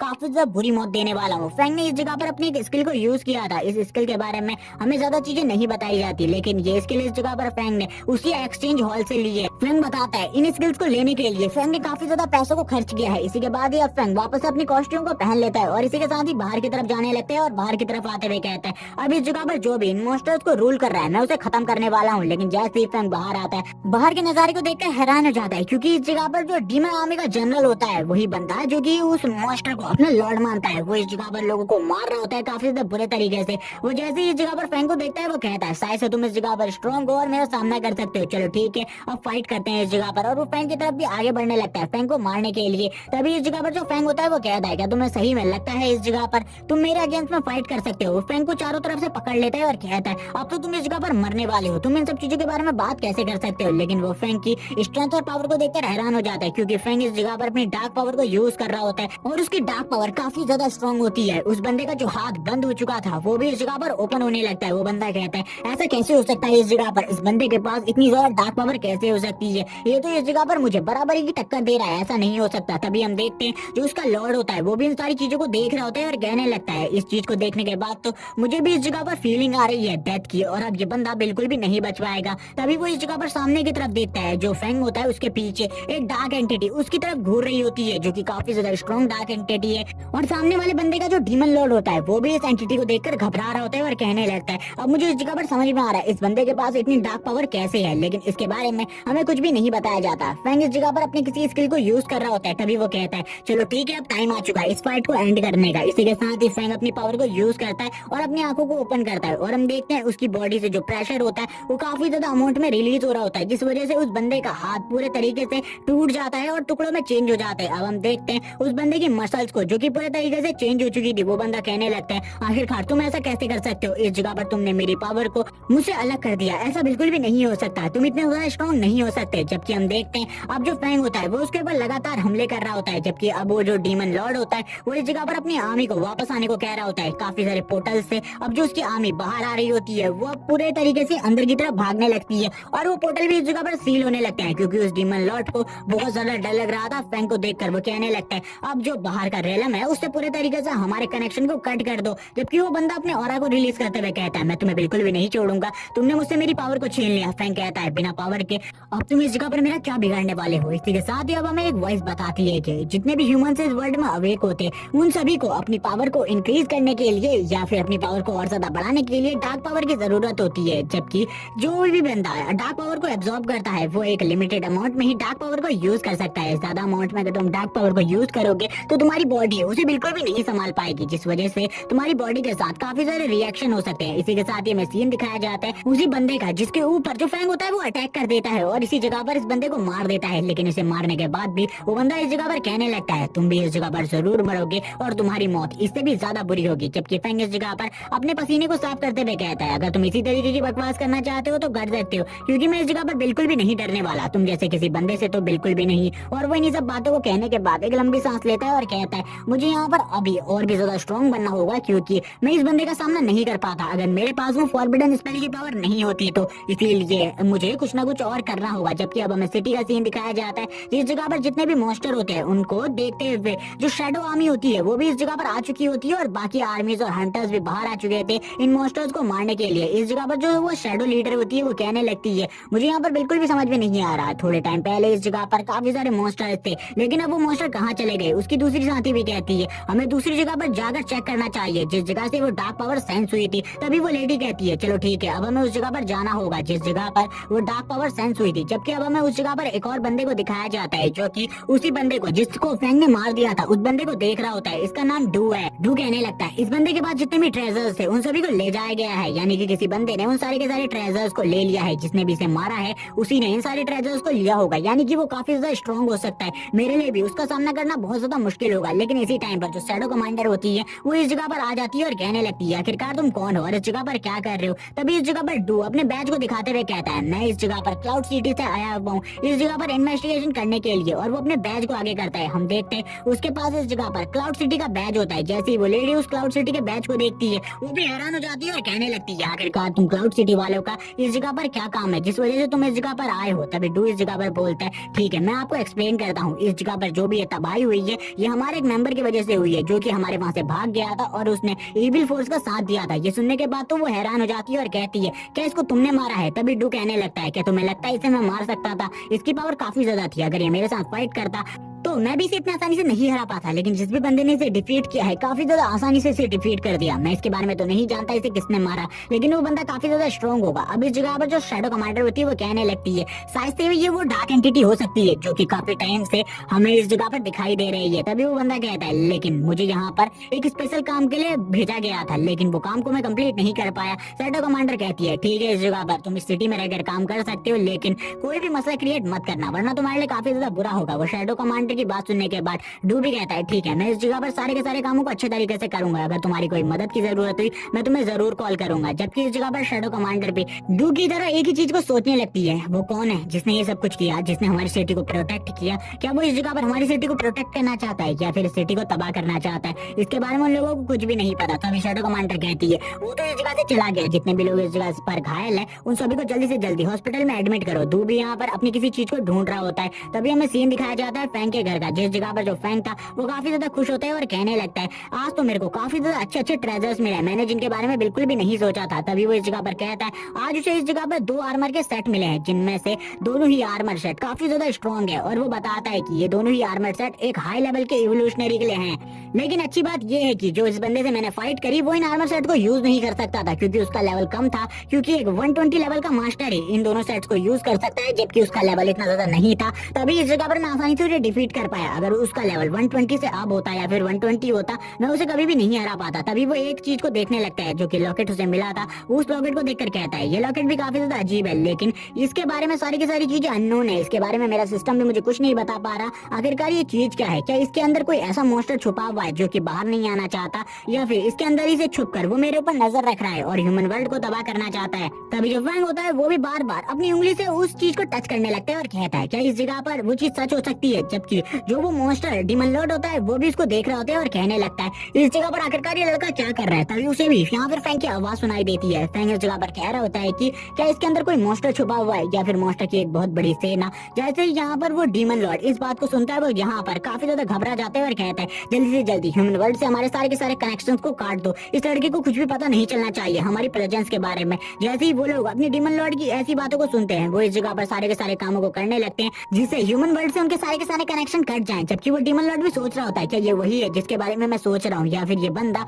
मुझे खाली डराने की कोशिश कर रहा है इस जगह पर उस बंदे की पावर को यूज करते हुए। तभी हमें नेक्स्ट डे का सीन दिखाते हैं। नेक्स्ट डे एक हॉस्पिटल में वही वॉरियर जिसको उसी डीमन जनरल ने काफी ज्यादा बुरे तरीके से घायल कर दिया था वो इस जगह पर होता है। वो सभी लोगों को बता रहा होता है जिस टाइम पर वो डू नाम का बंदा उस जगह पर आया, वो बंदा जो कि इस जगह पर सभी लोगों को प्रोटेक्ट कर रहा था और उस बंदे को मारा था, वो बंदा उस जगह से गायब हो गया एक पोर्टल के जरिए। लेकिन उसकी पावर काफी ज्यादा अलग थी, उसके बारे में मैं कुछ भी नहीं जानता, लेकिन मुझे इतना पता है कि वो एक छोटा सा लड़का था। तभी यहाँ पर ये सुनने के बाद वो सभी लोग हैरान हो जाते हैं और कहने लगते हैं आखिरकार ये बिग शॉट है कौन जिसके बारे में हमें कुछ भी नहीं पता? ये बंदे ने हमारी प्रोटेक्शन करी लेकिन फिर भी इसके बारे में हमारे पास कोई भी रिपोर्ट नहीं है। आखिरकार ये कौन है और ये हमारी प्रोटेक्शन क्यों कर रहा है और हमारी मदद इसने क्यों करी? इसको देखकर तो उस जगह पर जितनी भी तबाही थी वो भी शांत हो गई थी। ऐसा लगता है वो काफी ज्यादा स्ट्रॉन्ग है और ये सारी की सारी चीजें शैडो मास्टर इस जगह पर कह रही होती है। तभी जो बंदा घायल है वो कहने लगता है लेकिन मैं तुम्हें उसके बारे में इतना बता सकता हूँ कि वो इतना ज्यादा स्ट्रॉन्ग है कि उसके सामने वो बंदा भी ज्यादा टाइम तक टिक नहीं पाया था, उसने उसे भी काफी ज्यादा इजीली डिफीट कर दिया था। तभी इस जगह पर अब वो बंदा जो कि उसके पीछे खड़ा होता है वो कहता है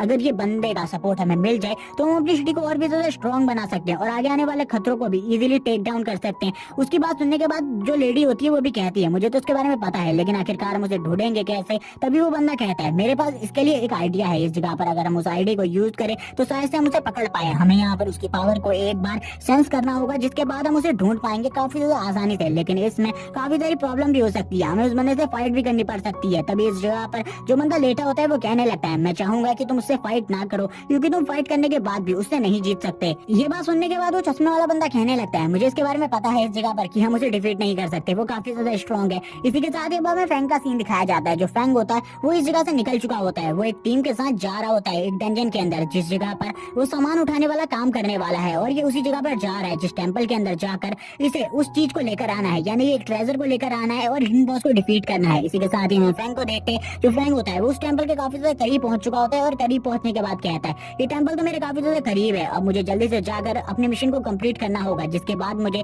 रिवॉर्ड के रूप में काफी सारी चीजें मिल सकती है। जबकि हम इस जगह पर देखते हैं डू को जो कि इसके पीछे पीछे इस जगह पर आ चुका होता है। डू इस जगह पर कहने लगता है मैंने इस लड़के का पीछा किया और मैं इस जगह पर पहुंच गया। अब वो सारी की सारी चीजें स्टार्टिंग से बताते हैं। आखिरकार उसने स्टार्टिंग से क्या किया, सबसे पहले वो एक्सचेंज हॉल में गया क्योंकि उसे लगा अगर कोई भी बंदा उन ट्रेजर्स को बेचना चाहेगा तो वो एक्सचेंज हॉल में आकर ही उन ट्रेजर्स को बेचेगा। इसी के साथ ही वो डायरेक्टर वांग से बात करता है। डायरेक्टर वांग से वो इस जगह पर कहने लगता है मुझे इस जगह पर 2 हाई लेवल के आर्मर सेट चाहिए। इसी के साथ ही हमें दिखाया जाता है लड़की का सीन जो कि अपने मन में सोच रही होती है ये लड़का इस जगह पर उस लड़के फैंग से तो काफी ज्यादा अच्छा है और हैंडसम भी है और इसी के साथ ही ये काफी ज्यादा रिच भी लगता है मुझे। तभी हम देखते हैं जो डायरेक्टर वांग होते हैं वो कहने लगते हैं तुम काफी ज्यादा लकी हो इस जगह पर, क्योंकि मुझे अभी अभी जो मेरा एक यहाँ पर सेलर है उससे कॉल आया था कि उसके पास 2 आर्मर के सेट पड़े हुए हैं और वो जल्दी उन्हें बेचने के लिए इस जगह पर आएगा, लेकिन शायद से वो आज इस जगह पर नहीं आएगा। डू कहने लगता है क्या तुम मुझे उस सेलर के बारे में बता सकते हो? तभी बांग कहने लगता है ठीक है, मैं उसके बारे में तुम्हें बता देता हूँ, कॉल करके मुझे उससे पूछना होगा आखिरकार वो इस टाइम पर कहाँ है और वो तुम्हें इसके बारे में बता देगा। तभी हम देखते हैं इस जगह पर जो डू होता है वो सोच रहा होता है शायद से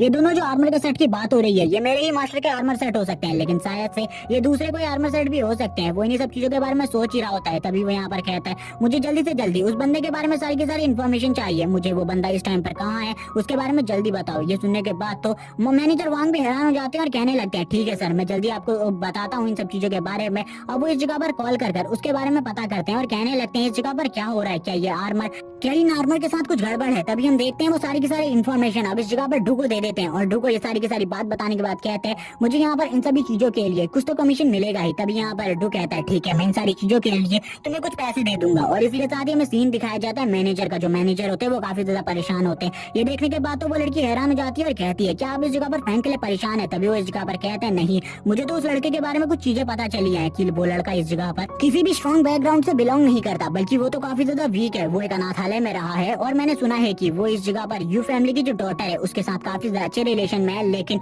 उन्होंने भी उसकी कोई मदद नहीं करी। तभी वो लड़की कहती है आखिरकार अगर ऐसी बात है तो वो जो लड़का है वो इस जगह पर गोल्डन पर्पल रैंक के ट्रेजर को कैसे ला सकता है, क्या वो उन ट्रेजर्स को चुरा सकता है? तभी मैनेजर वांग कहने लगता है नहीं, मुझे इसके बारे में नहीं पता और मुझे नहीं लगता जो आर्मर सेट है वो उसने चुराए हैं, लेकिन जो वो बंदा है वो जरूर उससे उन आर्मर सेट को छीनने की कोशिश करेगा। तभी यहाँ पर वो लेडी कहती है ये तो काफी ज्यादा अच्छी बात हो गई, मुझे उस लड़के से बदला लेना था और इस जगह पर जो बदला है वो इस जगह पर कंप्लीट हो जाएगा। तभी इस जगह पर मैनेजर कहने लगते हैं जब अगली बार फैंग इस जगह पर आएगा तो मैं उसे अच्छे तरीके से ट्रीट करूंगा कि आखिरकार उसने मुझे धोखा देने की हिम्मत कैसे करी। तभी यहाँ पर जो वो लड़की होती है वो सोच रही होती है कि वो जो लड़का डू इस जगह से गया है वो जरूर इस जगह पर फ्रैंक को बहुत ज्यादा बुरे तरीके से पीटेगा और पीटने के बाद इस जगह पर जो मेरा बदला है वो भी कंप्लीट हो जाएगा। वो तभी अपने मन में कह रही होती है तभी तो मैं सोचूं इस जगह पर आखिरकार उसके जैसा लड़का इस जगह पर आकर इतने ज्यादा महंगे महंगे ट्रेजर्स को कैसे बेच सकता है। और वो हंसते हुए फैंग का मजाक उड़ा रही होती है। जबकि अब हमारा सीन शिफ्ट हो जाता है, टाइम प्रेजेंट में आ जाता है। जो फैंग होता है वो आगे की तरफ बढ़ रहा होता है, डू उसको फॉलो करते हुए कहता है ये लड़का काफी ज्यादा मिस्टीरियस है, अगर ये उस बंदे को डिफीट कर सकता है तो ये काफी ज्यादा स्ट्रॉन्ग होगा, इसीलिए मुझे छुपकर इसका पीछा करना चाहिए। लेकिन उसे फैंग के बारे में ज्यादा चीजें बिल्कुल भी नहीं पता, क्योंकि उसने फैंग के बारे में कोई भी जानकारी नहीं निकाली है। वो फैंग का पीछे करते हुए कहता है ये तो उस टेंपल की तरफ जा रहा है, वो टेंपल एक डंजन है, मुझे लगता है ये उस डंजन को क्लियर करने के लिए जा रहा है, लेकिन आखिरकार ये इस तरीके के लो रैंक के डंजन के अंदर क्यों जा रहा है मुझे इसके बारे में बिल्कुल भी नहीं पता। इस जगह पर जो मॉन्स्टर है वो भी काफी ज्यादा कमजोर होने वाला है, मुझे ऐसा लग रहा है। लेकिन तब वो आगे बढ़ रहा होता है तभी वो कहता है यानी कि डू इस जगह पर कहने लगता है इस जगह पर एक प्रोटेक्टिव बैरियर बनाए जो कि काफी ज्यादा स्ट्रॉन्ग है, मुझे नहीं लगता इस प्रोटेक्टिव बैरियर को तोड़कर ये बंदा आगे की तरफ जा पाएगा उस मेंशन के अंदर जिस जगह पर बॉस है। लेकिन बाहर पर जो मॉन्स्टर है वो इतनी भी ज्यादा स्ट्रॉन्ग नहीं है कि ये उन लोगों को रोक ना पाए। तभी इस जगह पर जो फैंग होता है वो इस जगह पर अपने आर्मर शर्ट को बुलाने लगता है और कहता है जल्दी से इस जगह पर जो मेरे आर्मर शर्ट है उन्हें मेरी बॉडी के ऊपर लगाओ। जैसे ही उसका आर्मर शर्ट उसकी बॉडी के ऊपर आता है वो काफी ज्यादा खुश हो जाता है और कहने लगता है ये तो काफी ज्यादा अमेजिंग है, लेकिन उसको इस तरीके से हरकतें करता हुआ देखकर डू कहता है आखिरकार ये क्या कर रहा है। तभी वो उसके आर्मर शर्ट की तरफ देखता है और कहने लगता है ये आर्मर शर्ट तो काफी ज्यादा वीक आर्मर शर्ट है, मुझे लगता है ये इस जगह पर अपने आप को लो प्रोफाइल रखने की कोशिश कर रहा है ताकि कोई भी इसके बारे में ना पहचान सके और इसके पावर लेवल के बारे में भी ना पता कर सके। लेकिन मुझे तो इसके बारे में पता है, इसीलिए मैं सबसे पहले इसकी बॉडी के ऊपर एक मार्क को छोड़ने वाला हूँ। और वो तुरंत ही अपनी आई से एक मार्क को उसके ऊपर डाल देता है ताकि वो कहीं भी उसको फॉलो कर सके। और इसी के बाद ही फैंग आगे की तरफ बढ़ने लगता है और डू उसको लगातार फॉलो कर रहा होता है। जबकि हम देखते हैं मॉन्स्टर्स होते हैं वो काफी ज्यादा स्ट्रॉन्ग होते हैं, 2 वॉरियर्स एक मॉन्स्टर के साथ फाइट कर रहे होते हैं, जबकि फैंग इन सभी की चिंता करे बिना ही आगे की तरफ बढ़ने लगता है उस बॉस डंजन की तरफ। ये देखने के बाद तो डू कहता है ये मॉन्स्टर का सामना बिल्कुल भी नहीं कर रहा है ये, जबकि डायरेक्टली उस डंजन की तरफ आगे बढ़ रहा है। क्या इसको डंजन के बारे में कुछ भी नहीं पता? वहाँ पर एक प्रोटेक्टिव बैरियर हो सकती है या फिर एक पावरफुल फॉर्मेशन या फिर कुछ मॉन्स्टर्स हो सकते हैं जो कि उसके ऊपर लगातार इकट्ठे हमला कर दे। तभी फैंग आगे की तरफ बढ़ता है और कहता है मैं भी देखना चाहता हूँ आखिरकार ये जगह कितनी ज्यादा स्ट्रॉन्ग है। तभी एक मॉन्स्टर जो होता है इस जगह पर वो डायरेक्टली फैंग के ऊपर हमला कर देता है फैंग को मारने के लिए, और वो अपनी फुल पावर का यूज कर रहा होता है फैंग के ऊपर हमला करने के लिए। जबकि जैसे ही वो फैंग के ऊपर हमला करता है फैंग के चारों तरफ का बैरियर एक्टिवेट हो जाता है और उसको प्रोटेक्ट कर लेता है इन हमलों से। यहाँ पर ये देखने के बाद तो डू भी हैरान होता है और कहने लगते हैं आखिरकार ये चीज क्या है। उसके पास एक प्रोटेक्टिव बैरियर है जो कि इस जगह पर हमेशा उसकी प्रोटेक्शन करता है, ये तो सही में काफी ज्यादा अमेजिंग है। और यहाँ पर जितने भी मॉन्स्टर मौजूद है वो भी उससे डरकर भाग रहे हैं, ये तो काफी ज्यादा अलग सी चीज है क्योंकि ये बंदा सही में काफी ज्यादा स्ट्रॉन्ग है और इसकी बॉडी से जो एनर्जी निकल रही है वो भी काफी ज्यादा स्ट्रॉन्ग है। जब हम देखते हैं फैंग आगे की तरफ बढ़ रहा होता है आंख बंद करके, जबकि मॉन्स्टर उसके रास्ते से हट जाते हैं और यहाँ से भाग रहे होते हैं। क्योंकि उसकी बॉडी से जो डार्क एनर्जी निकल रही थी वो काफी ज्यादा स्ट्रॉन्ग थी, जिस वजह से मॉन्स्टर भी उसकी इस डार्क एनर्जी से डर रहे थे। तभी डू इस जगह पर बॉस मॉन्स्टर की तरफ देखते हुए कहता है ये बॉस मॉन्स्टर इतना ज्यादा स्ट्रॉन्ग नहीं है कि इस जैसा स्ट्रॉन्ग बंदा इस जैसे बॉस मॉन्स्टर को मारे। मुझे नहीं लगता कि ये इस जगह पर इस बॉस मॉन्स्टर को मारने के लिए आया है। लेकिन तभी डू इस जगह पर बॉस मॉन्स्टर को देखकर हैरान होता है। वो बॉस मॉन्स्टर की तरफ देखते हुए कहता है ये बॉस मॉन्स्टर इस जगह पर कोई भी हलचल नहीं कर रहा। मुझे लगा था ये इस जगह पर इसके ऊपर हमला करेगा पहले, लेकिन ये तो इस जगह पर ऐसा लग रहा है कि ये बॉस मॉन्स्टर भी इस बंदे से डरा हुआ है, यानी कि फैंग से डरा हुआ है। तभी जो फैंग होता है वो आगे की तरफ बढ़ने लगता है और बढ़ते हुए कहता है इस मॉन्स्टर के बारे में मुझे कुछ भी नहीं बताया गया था मेरी सिस्टम विंडो में और मेरे मिशन में, इसीलिए अब मुझे आगे बढ़ना चाहिए। डू भी यहाँ पर ये देखकर हैरान होता है और कहता है अब आखिरकार ये कहाँ जा रहा है और ये क्या करने वाला है। तभी हम देखते हैं जो फैंग होता है वो आगे बढ़ रहा होता है। तभी इस जगह पर जो हिडन बॉस होता है वो सामने आ जाता है। फैंग कहने लगता है इसी हिडन बॉस को मारने के बाद मुझे वो रिवॉर्ड मिलेगा और इस जगह पर जिसके बाद मैं अपने फर्स्ट ट्रांसफॉर्मेशन को कंप्लीट कर पाऊंगा और अपने लेवल अप को आगे बढ़ा पाऊंगा। लेकिन जो वो बॉस होता है वो इस जगह पर काफी ज्यादा स्ट्रॉन्ग होता है, लेकिन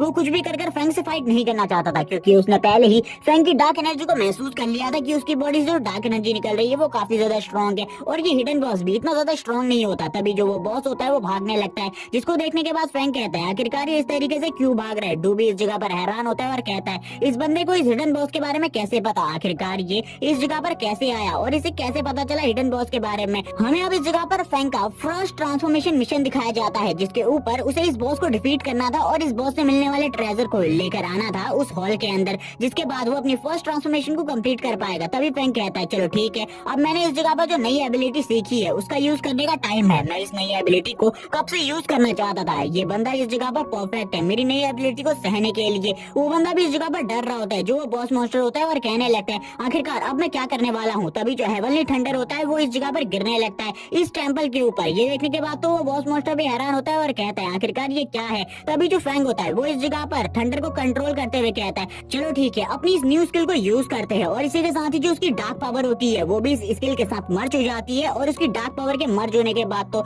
कोई भी स्किल बहुत ज्यादा पावरफुल हो जाती है, जिस वजह से उसकी जो ये थंडर स्ट्राइक है वो भी काफी ज्यादा स्ट्रॉन्ग हो जाती है। हमें दिखाई जाती है यहाँ पर उस टेंपल के ऊपर एक आइस, जिसके अंदर से जो थंडर स्ट्राइक होती है वो निकलने लगती है और ये थंडर स्ट्राइक इतनी ज्यादा स्ट्रॉन्ग होती है कि वो बॉस मॉन्स्टर इसी जगह पर मर जाता है। फैंग भी ये देखकर हैरान होता है और कहने लगता है मुझे नहीं लगा था ये थंडर स्ट्राइक इतनी ज्यादा स्ट्रॉन्ग होगी। और हम देखते हैं डू भी इस थंडर स्ट्राइक को एक जगह पर खड़ा होकर देख रहा होता है और कहता है अगर मैंने इन सारी चीजों को अपनी आंखों से नहीं देखा होता तो मैं बिल्कुल भी इन सारी चीजों के ऊपर भरोसा नहीं करता। वो बॉस मॉन्स्टर एक ही अटैक में मारा गया, मैंने ऐसी चीजों के बारे में बिल्कुल भी नहीं सोचा। अगर इस जगह पर इस बंदे का मैं कंपैरिजन करूं तो ये काफी ज्यादा स्ट्रॉन्ग है, ये सही में एक बिग शॉट होने के लायक है, सही में इसी ने उस बंदे को डिफीट किया होगा। लेकिन मुझे नहीं लगता इसको ज्यादा तकलीफ हुई होगी उसे मारने में। तभी हम फैंग को देखते हैं जो कि यहाँ पर अपने मन में कह रहा होता है कि मुझे इस जगह पर कोई भी रिवॉर्ड नहीं मिलने वाले और मेरा लेवल अप भी नहीं होगा, क्योंकि मेरा फर्स्ट ट्रांसफॉर्मेशन कंप्लीट नहीं हुआ है। जब तक मैं अपने फर्स्ट ट्रांसफॉर्मेशन को कंप्लीट नहीं कर लेता मेरा लेवल अप भी नहीं हो सकता। और वो यहाँ पर काफी ज्यादा दुखी होता है क्योंकि उसका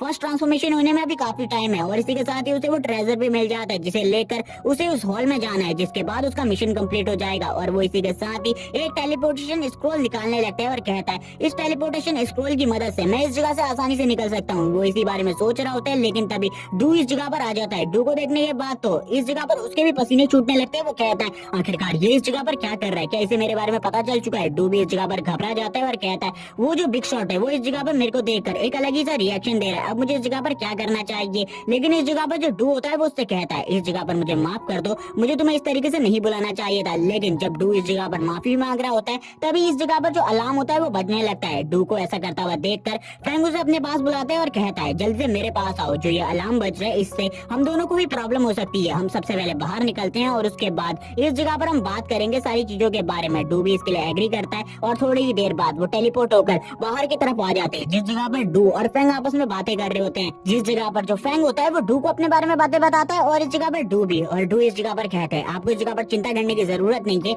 मैं इस जगह पर कोई भी प्रॉब्लम क्रिएट नहीं करने वाला। आपने यहाँ पर मेरे मास्टर का बदला लिया उस मास्टर को मारकर, जिस वजह से मैं आपको शुक्रिया करना चाहता हूँ। डू इस जगह पर अपने मन में कहने लगता है ये बंदा काफी ज्यादा स्ट्रॉन्ग है, इसकी मैजिक पावर मेरे मास्टर की मैजिक पावर से भी काफी ज्यादा स्ट्रॉन्ग है। तभी डू अपनी कहानी बताता है कि जिस बंदे को उसने मारा है उस बंदे को मेरे मास्टर ने सील कर दिया था और उसकी पावर्स को, लेकिन एक दिन वो आजाद हो गया और उसके बाद काफी सारे ह्यूमंस को मारने लगा ताकि वो अपनी पावर को बढ़ा सके और डीमन लॉर्ड से और भी ज्यादा पावर हासिल कर सके। यहाँ पर फ्रैंक भी उसकी बातों को सुन रहा होता है और सुनते हुए कहता है ये बंदा इस जगह पर मुझे अच्छा लग रहा है, मुझे यहाँ पर इस बंदे के साथ ज्यादा कुछ भी बहस बहस नहीं करनी चाहिए। अगर ये मेरा दोस्त बन जाता है तो ये काफी ज्यादा अच्छा रहेगा। जबकि जो डू होता है वो इस जगह पर डर रहा होता है और कहने लगता है कहीं इसके बारे में मुझे पता चल गया तो ये यहाँ पर मुझे मारने तो वाला नहीं है, मुझे इसको देखकर ऐसा ही लग रहा है। लेकिन डू इस जगह पर कहता है मैं इस जगह पर आपके बारे में किसी को भी नहीं बताऊंगा, इसलिए प्लीज मुझे इस जगह पर छोड़ दीजिए। फ्रैंक भी इस जगह पर कह रहा होता है यहाँ पर मुझे क्या करना चाहिए, क्या मुझे इससे दोस्ती कर लेनी चाहिए। तभी फ्रैंक अपने मन में कहता है अगर मैंने इससे दोस्ती कर ली मेरे लिए काफी ज्यादा अच्छा रहेगा। तभी फ्रैंक इस जगह पर डू से कहता है ठीक है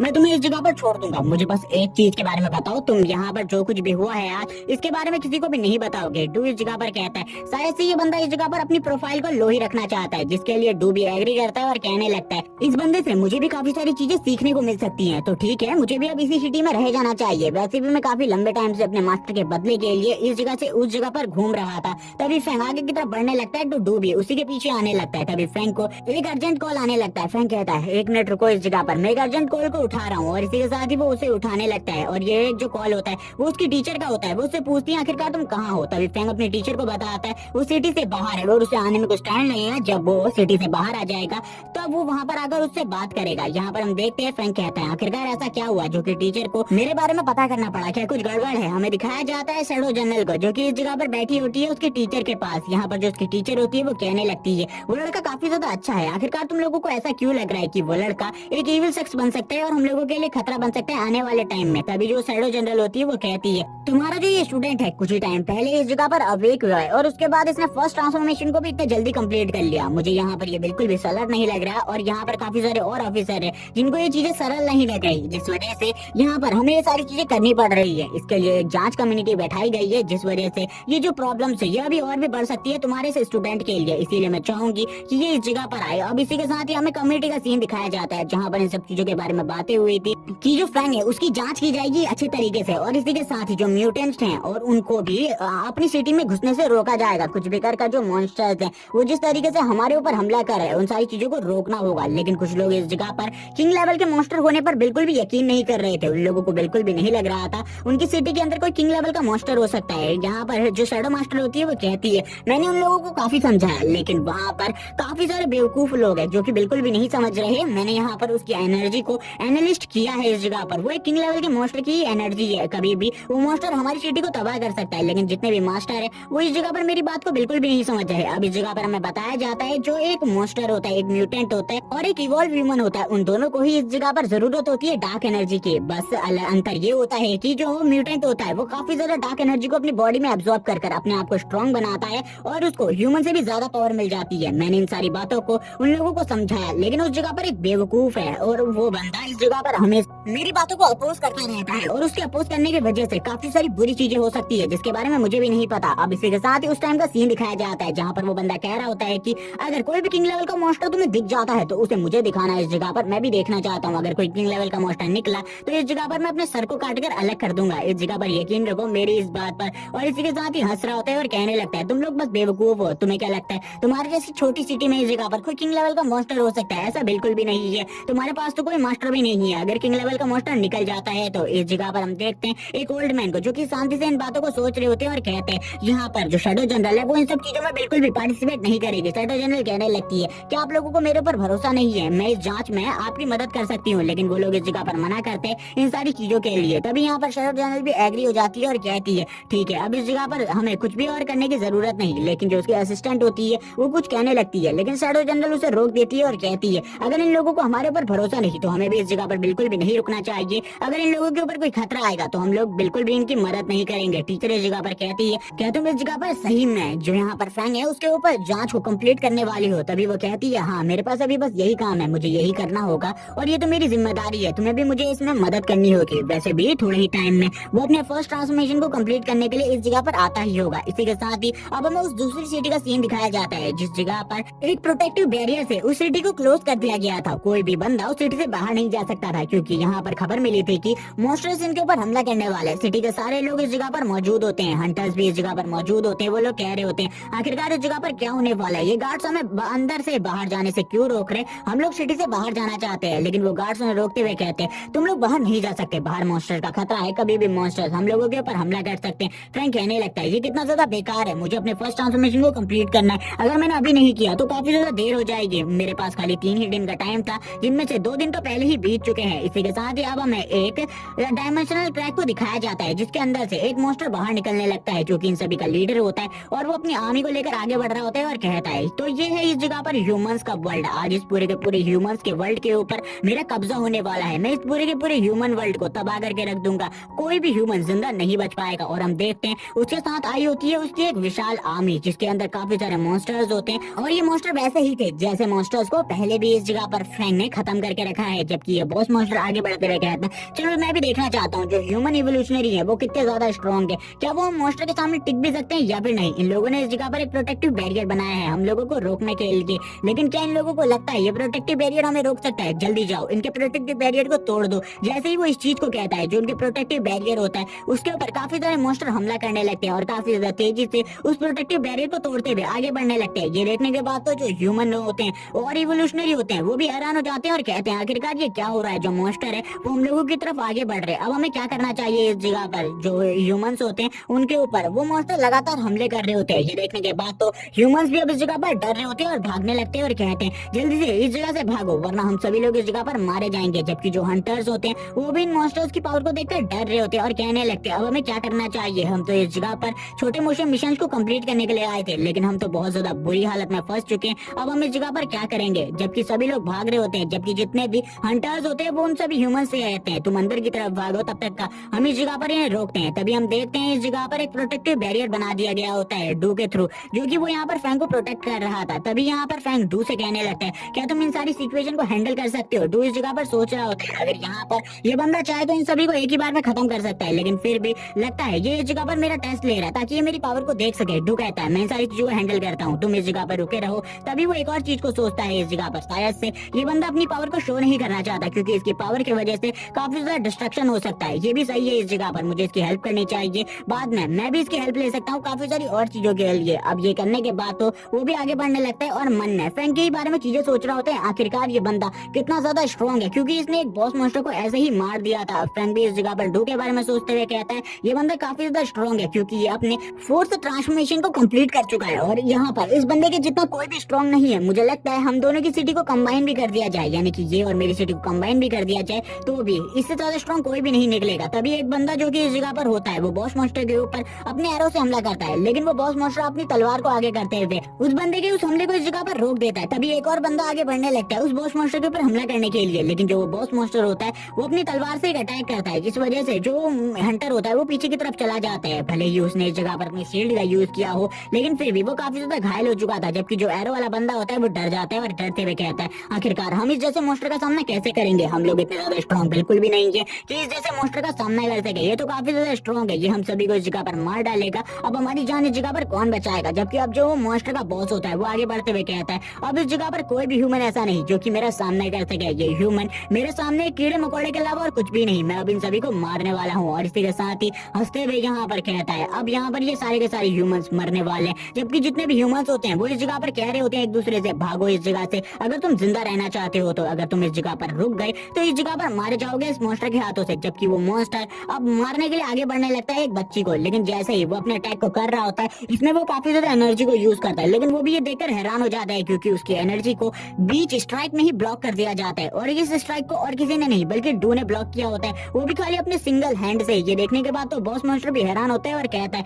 शायद से इस जगह पर कोई ऐसा स्ट्रॉन्ग इवोल्यूशनरी है जो कि इस जगह पर मेरा सामना कर सकता है। तभी डू इस जगह पर कहता है हंसते हुए तुम्हें क्या लगता है इस जगह पर मैं तुम्हारा सामना करने के लिए आया हूँ? नहीं, तुम इस जगह पर गलत हो, मैं तुम्हें पूरे तरीके से खत्म कर दूंगा इस जगह पर। लेकिन उसकी ऐसी बात सुनने के बाद तो मॉन्स्टर बॉस हंसने लगता है और हंसते हुए कहता है इस ह्यूमन को क्या लगता है इस जगह पर ये मेरे जैसे बॉस मॉन्स्टर को मार सकता है, इस जैसा कीड़ा मेरे जैसे बॉस मॉन्स्टर को बिल्कुल भी नहीं मार सकता, भले ही ये कितना ही ज्यादा स्ट्रॉन्ग हो। लेकिन तभी डू उसके ऊपर हमला करता है और कहता है मॉन्स्टर इस जगह पर बकवास करना बंद करो और फाइट करो क्योंकि मैं तुम जैसे मॉन्स्टर के साथ बात बिल्कुल भी नहीं करना चाहता। वो बॉस मॉन्स्टर भी हैरान होता है और कहता है इस बंदे की स्ट्रेंथ तो सही में अमेजिंग है। लेकिन तभी जो इस जगह पर डू होता है वो अपने दोनों नाइफ्स को बाहर निकाल लेता है और कहता है चलो ठीक है अब इस जगह पर बकवास करना बंद करें और यहाँ पर तुम्हारे ऊपर हमला करें। और हम देखते हैं वो खाली अपनी एक ही स्ट्राइक लगाता है और उसकी स्ट्राइक से इतने ज्यादा कट्स निकलते हैं कि वो बॉस मॉन्स्टर थोड़ी ही देर में मारा जाता है। यहाँ पर डू की पावर भी दिखाई जाती है जो कि सही में काफी ज्यादा अमेजिंग होता है। अब जितने भी हंटर्स और होते हैं बॉस मॉन्स्टर के मरने के बाद कहते हैं अब बॉस इस जगह पर मारा जा चुका है तो अब हमें इस जगह पर बाकी मॉन्स्टर्स के ऊपर हमला कर देना चाहिए और हम आसानी से उन मॉन्स्टर्स को तो मार ही सकते हैं क्योंकि वो इतने ज्यादा स्ट्रॉन्ग नहीं है। तभी जो डू होता है वो आगे की तरफ बढ़ने लगता है और इस जगह पर आगे की तरफ बढ़ते हुए कहता कहता है ये तो मेरे लिए आम सी बात थी। तभी यहाँ पर हम देखते हैं जो फैंग होता है वो इस जगह पर काफी ज्यादा खुश हो जाता है और हैरान होता है और कहता है ये बंदा तो सही में अमेजिंग है, मैंने इसके बारे में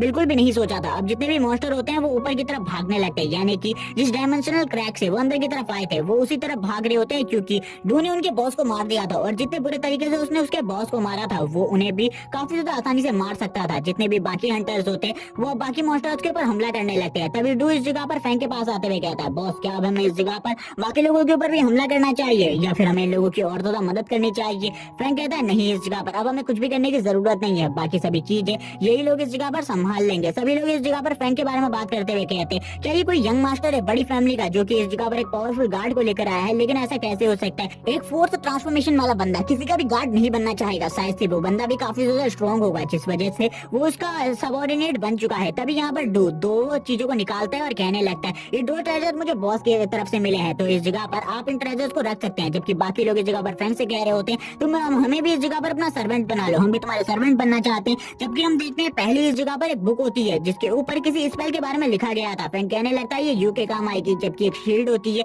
जिसको देखकर फ्रैंक कहता है इसको हम एक्सचेंज हॉल में बेच सकते हैं और काफी ज्यादा अच्छा मुनाफा मिलेगा इसको बेचने के बाद। जबकि हम इस जगह पर देखते हैं जितने भी सोल्जर्स इस जगह पर घायल हुए थे वो फ्रैंक से कहने लगते हैं हम आपका शुक्रिया करना चाहते हैं इस जगह पर, आपने हमारी इतनी ज्यादा मदद करी और हमारे मेयर भी आपसे मिलकर शुक्रिया करना चाहते हैं। तभी हम देखते हैं जो मेयर होता है वो फ्रैंक के पास आते हैं और इस जगह पर शुक्रिया करते हैं क्योंकि उन लोगों ने उनकी मदद कर दी, वरना आज उनका पूरा का पूरा सिटी खत्म हो जाता। तभी यहाँ पर जो सिटी लॉर्ड होते हैं वो कहते हैं आपने यहाँ पर जो हमारी मदद करी उसके बदले हम आपको इनाम देना चाहते हैं इस जगह पर। फ्रैंक कहता है इस सब चीजों की कोई भी जरूरत नहीं है, ये तो हमारा फर्ज था इस जगह पर, हम लोग इस जगह पर रुके हुए थे आप लोगों की वजह से, तो इस जगह पर हमारा ये काम तो था ही कि हम इस जगह पर लोगों की प्रोटेक्शन करें। और फ्रैंक को देखने के बाद इस जगह पर जो वो बंदा होता है वो भी इस जगह पर घबरा रहा होता है और कहने लगता है कि इस जगह पर हम लोगों की वजह से इन्हें काफी ज्यादा प्रॉब्लम हुई है क्योंकि ये लोग इस जगह पर रुके हुए हैं। ठीक है यहाँ पर अब मुझे कुछ ना कुछ कर इन्हें कंपनसेट करना होगा। तभी वो इस जगह पर कहता है सर इस जगह पर हमें माफ कर दीजिए, जो की प्रॉब्लम आपको हुई है हमारे वजह से हम इसके लिए कंपनसेट करेंगे। तभी वो इस जगह पर कहने लगता है जल्दी से जाकर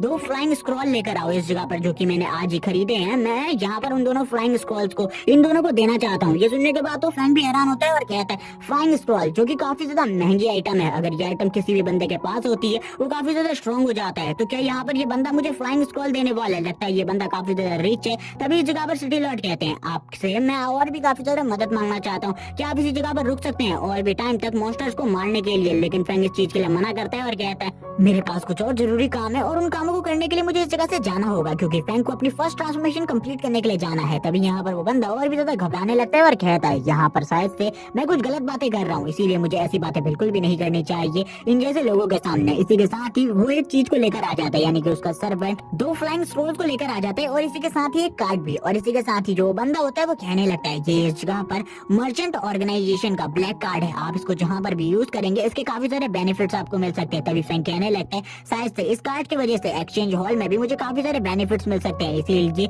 इस कार्ड का यूज तो मैं बाद में करूंगा, लेकिन अभी यहाँ पर जो मुझे 2 फ्लाइंग स्क्रॉल मिलने वाले इनका यूज मैं आने वाले टाइम में कर सकता हूँ। हम देखते हैं इस जगह पर जो डू होता है वो उन सामानों को तुरंत ही ले लेता है और कहने लगता है क्या ये सही में इतनी ज्यादा कीमती है, क्योंकि उसको इन सारी चीजों के बारे में ज्यादा नहीं पता था। तभी यहाँ पर जो वो मेयर होता है वो कहने लगता है क्या आप लोग इस जगह पर जब भी हमारी सिटी को आप लोगों की जरूरत पड़े, यानी कि हमारी सिटी पर हमला हो, तो आप हमारी मदद करने के लिए इस जगह पर आ सकते हैं, यहाँ पर हमें सही में आप लोगों की मदद की जरूरत है। तभी फ्रैंक कहता है ठीक है अगर मैं उस टाइम पर फ्री रहूंगा तो मैं इस जगह पर जरूर आऊंगा आप लोगों की प्रोटेक्शन करने के लिए, इसके बारे में बिल्कुल भी चिंता ना करें। हम देखते हैं सभी लोग काफी ज्यादा खुश हो जाते हैं और कहने लगते हैं थैंक्स इन सारी चीजों के लिए, क्योंकि हमारा सिटी सही में काफी ज्यादा कमजोर है। अब इसी के साथ ही जो वो दोनों होते हैं वो तुरंत ही इस जगह से निकल जाते हैं अपने अपने फ्लाइंग स्क्रॉल को यूज कर और उनकी स्पीड सही में काफी ज्यादा होती है और जिस वजह से वो लोग इस जगह से निकलकर उस जगह पर जाने लगते हैं, जिस जगह पर जाने के बाद जो फ्रैंक का फर्स्ट ट्रांसफॉर्मेशन होने वाला है वो कंप्लीट होगा। और इसी के साथ ही अब हमें उस जगह का सीन दिखाया जाता है जिस जगह पर फ्रैंक अपने फर्स्ट ट्रांसफॉर्मेशन को कंप्लीट करेगा, जबकि इस जगह पर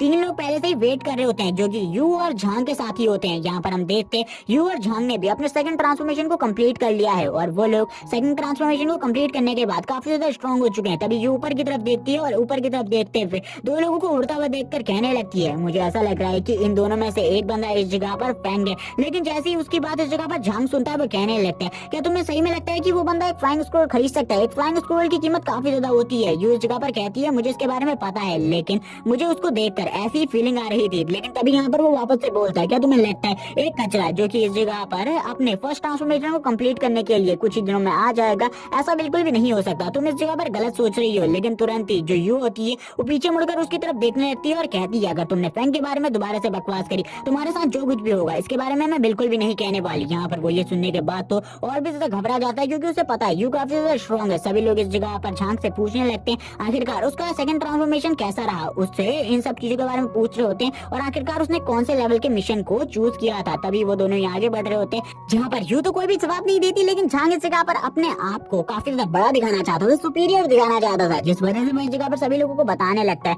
मैंने ए ग्रेड के मिशन को चूज किया था, मैं एस ग्रेड को भी चूज कर सकता था, लेकिन इस जगह पर ए ग्रेड का मिशन मुझे चूज करने के लिए मिला तो मैंने इसे किया। तभी जो उसका साथी होता है वो कहने लगता है, बॉस तुम तो अमेजिंग हो, तुमने एक ए ग्रेड के मिशन को चूज किया। जबकि इस जगह पर जो एक लड़की होती है वो आगे बढ़ती है और यू से कहती है, तुमने इस जगह पर कौन से रैंक के मिशन को चूज किया था, क्या तुमने इस जगह पर ए ग्रेड के मिशन को चूज किया था। लेकिन यू इस जगह पर कुछ भी नहीं बोलती, तो उन लोगों को ऐसा लगने लगता है उसने इस जगह पर सी या फिर उससे लो ग्रेड के मिशन को चूज किया था। सभी लोग इस जगह पर कहते हैं सबकी किस्मत इतनी ज्यादा अच्छी नहीं होती, इसीलिए तुम्हें ज्यादा चिंता करने की जरूरत नहीं है। तभी इस जगह पर झांग वापस से टॉन्ट मारते हुए कहता है, इस जगह पर तुम्हें चिंता करने की जरूरत नहीं है, तुम्हें इसी तरीके से आगे बढ़ते रहना चाहिए। अगर तुम्हें फ्यूचर में कोई भी प्रॉब्लम होती है मैं इस जगह पर तुम्हारी अच्छे तरीके से मदद करूंगा, तुम बिल्कुल भी चिंता मत करो। एक सी ग्रेड का मिशन भी कम बात नहीं है, तुमने भी काफी ज्यादा अच्छा परफॉर्म किया होगा, तुम्हें चिंता करने की जरूरत नहीं। तभी यू इस जगह पर कहती है, आखिरकार मुझे इस जगह पर चिंता करने की जरूरत क्या है, मैंने एक एस ग्रेड के मिशन को चूज किया था और उसे कंप्लीट किया, मुझे आखिरकार इसमें इतनी ज्यादा टेंशन क्यों होगी। सभी लोग ये बात सुनने के बाद हैरान हो जाते हैं और कहते हैं कि सही में इसने एस रैंक के मिशन को कंप्लीट कर दिया। ये सुनने के बाद झांग भी हैरान होता है। तभी वो लड़की कहती है, तुमने इस जगह पर हमें पहले इसके बारे में नहीं बताया, जिस वजह से हमें लगा तुम्हें एक लो रैंक का मिशन मिला होगा, जिस वजह से तुम इतनी ज्यादा परेशान हो। यू कहती है, वैसे भी मैं मिशन के पीछे इतनी ज्यादा परेशान नहीं रहती और ना ही मुझे परेशान रहने की जरूरत है, तुम लोग इसके बारे में ज्यादा चिंता मत करो। तभी यहाँ पर झांग कहता है, आखिरकार तुम इस जगह पर क्या कह रही हो, क्या इस जगह पर सही में तुमने एक एस रैंक के मिशन को चॉइस किया था। तभी इस जगह पर यू एक और चीज के बारे में बताती है, पहले इस जगह पर जो उसका टैलेंट था वो 5 स्टार का था, लेकिन अब इस जगह पर उसका टैलेंट अपग्रेड होकर 6 स्टार पर पहुंच गया है। ये सुनने के बाद वो सभी लोग हैरान हो जाते हैं, क्योंकि कभी भी ऐसा नहीं होता, किसी भी बंदे का जो टैलेंट है वो अपग्रेड नहीं होता। तभी वो इस जगह पर बताती है, जब इस जगह पर वो अपने टैलेंट को चेक कर रही थी उसी टाइम पर उसका एक हिडन टैलेंट ओपन हो गया, और ये हिडन टैलेंट बहुत ज्यादा अलग था, क्योंकि यहाँ पर जो चीज उसको फैंग ने दी थी यानी कि वो ट्रेजर, उसके वजह से जो इस जगह पर उसका टेक्निक थी वो और भी ज्यादा स्ट्रॉन्ग हो गई, और यहाँ पर उसका टैलेंट 6 लेवल पर प्रमोट हो गया। और मुझे भी इसके बारे में नहीं पता आखिरकार ऐसा कैसे हुआ, और मेरी जो पावर्स थी वो और भी ज्यादा स्ट्रॉन्ग हो गई, जिसके लिए अब मुझे बस इस जगह पर एग्री करना है। और यहाँ पर अब वो सोचने लगती है, उस टाइम पर जो फैंग था उसने इसलिए मुझसे कहा था ये चीज तुम्हारे लिए ही बनी है, शायद से उसे इसके बारे में पहले से ही पता हो, जिस वजह से उसने ये चीज मुझे दी हो, ताकि मैं जब अपने सेकंड ट्रांसफॉर्मेशन को कंप्लीट करूं तो इसे कर सकूं। और इसी के साथ ही वो बताती है, मैंने भी उस चीज के लिए एग्री कर दिया था इस जगह पर, लेकिन जैसे ही वो इस बारे में बताती है सभी लोग कहने लगते हैं ये इस जगह पर तुम्हारे लिए प्रॉब्लम की बात भी हो सकती है, शायद से ये इस जगह पर कुछ सिस्टम का डिफॉल्ट हो या फिर फॉल्ट हो इस जगह पर। लेकिन यहाँ पर यूँ कहती है ऐसा कुछ भी नहीं है। लेकिन यहाँ पर ये सुनने के बाद तो झांग और भी ज्यादा परेशान हो जाते हैं और कहता है ऐसा कैसे हो सकता है, ऐसा बिल्कुल भी नहीं हो सकता, कोई भी ऐसा नहीं कर सकता। तभी यूँ इस जगह पर कहती है, बकवास करना बंद करो इस जगह पर, अगर तुमने दोबारा से इस तरीके से बकवास करी तुम्हारे लिए बिल्कुल भी अच्छा नहीं होगा, क्योंकि तुम्हें तो पता ही है इस जगह पर तुम कितने ज्यादा वीक हो। सभी लोग इस जगह पर यू की तारीफ कर रहे होते हैं और कहने लगते हैं तुमने जो सही में एक ग्रेट टैलेंट को अवेक किया है। लेकिन तभी यहाँ पर झांग को काफी ज्यादा गुस्सा आ रहा होता है, क्योंकि यहाँ पर सभी लोग निंग फेंग की तारीफ कर रहे होते हैं। वो कहने लगता है उस लड़के को तो मैं एक दिन जरूर सबक सिखाऊंगा, मैं उसे बिल्कुल भी नहीं छोड़ूंगा और एक दिन अपनी सारी की सारी बेइज्जतियों का बदला उससे जरूर लूंगा। तभी हमें दिखाया जाता है जो फैंग होता है वो भी अपने एस रैंक के टास्क को कंप्लीट कर लेता है, और इस जगह पर सिस्टम भी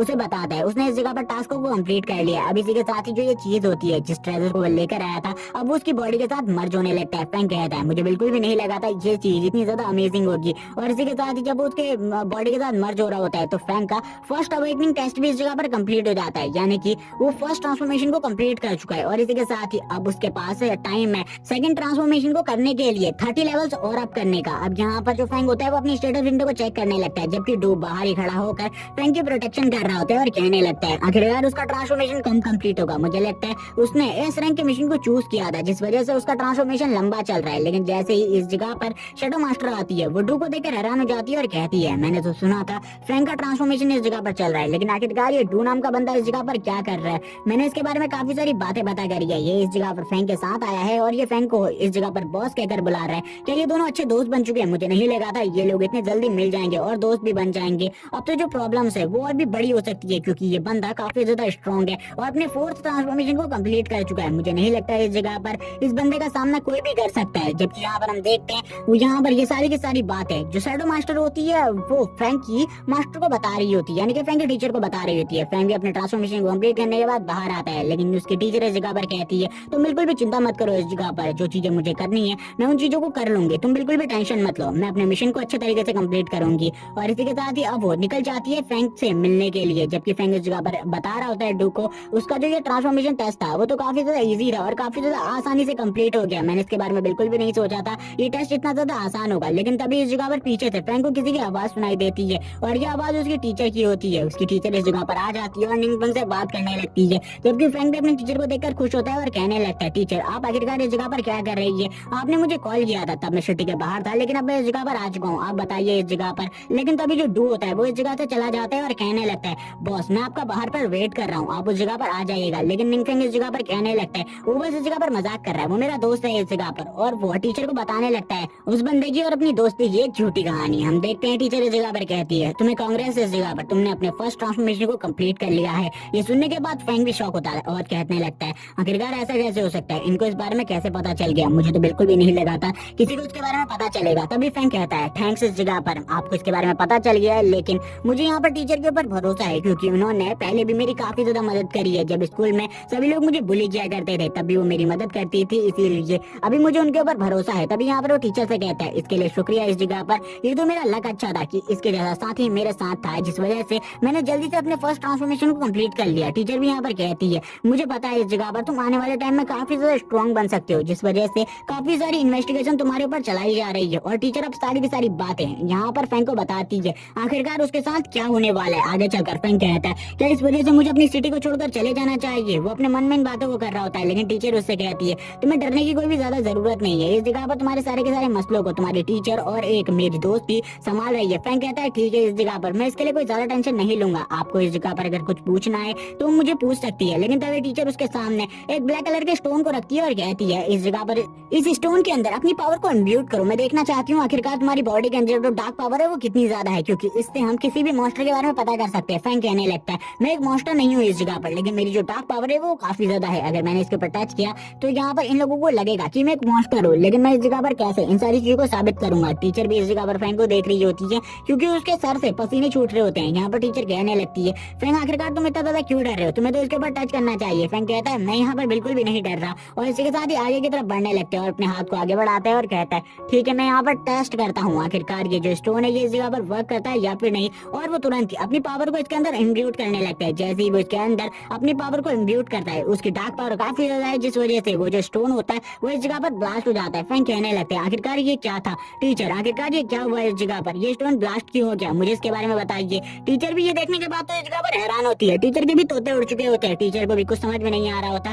फ्रैंक कहने लगता है आप इस जगह पर मुझे बताइए आखिरकार ये चीजें क्या थी, क्या इसके वजह से इस जगह पर मैं मॉन्स्टर हो सकता हूँ। लेकिन तभी टीचर बात याद करने लगती है शैडो मास्टर की। शैडो मास्टर ने उसे बताया था जब भी कोई बंदा इसके अंदर कुछ भी पावर को इम्ब्यूट करता है तो इस जगह पर ये जो स्टोन है ये इस जगह पर हरकत करने लगता है उसकी डार्क पावर की वजह से। अगर उसके पास काफी ज्यादा डार्क पावर होगी तो ये काफी ज्यादा तेजी से इस जगह पर हिलने लगेगा। लेकिन यहाँ पर उसने तो ऐसा बिल्कुल भी नहीं बताया था। अगर ये स्टोन इस जगह पर फट जाता है तो इसका मतलब क्या होगा, क्या वो बंदा मॉन्स्टर है या फिर वो इस जगह पर नॉर्मल ह्यूमन है, इसके बारे में मुझे कुछ भी नहीं पता। टीचर भी इस जगह पर सोच रही होती है मुझे यहाँ पर कुछ भी नहीं पता, तो मैं इस जगह पर निंगफेंग को क्या बताऊं, इस स्टोन के फटने का मतलब क्या है।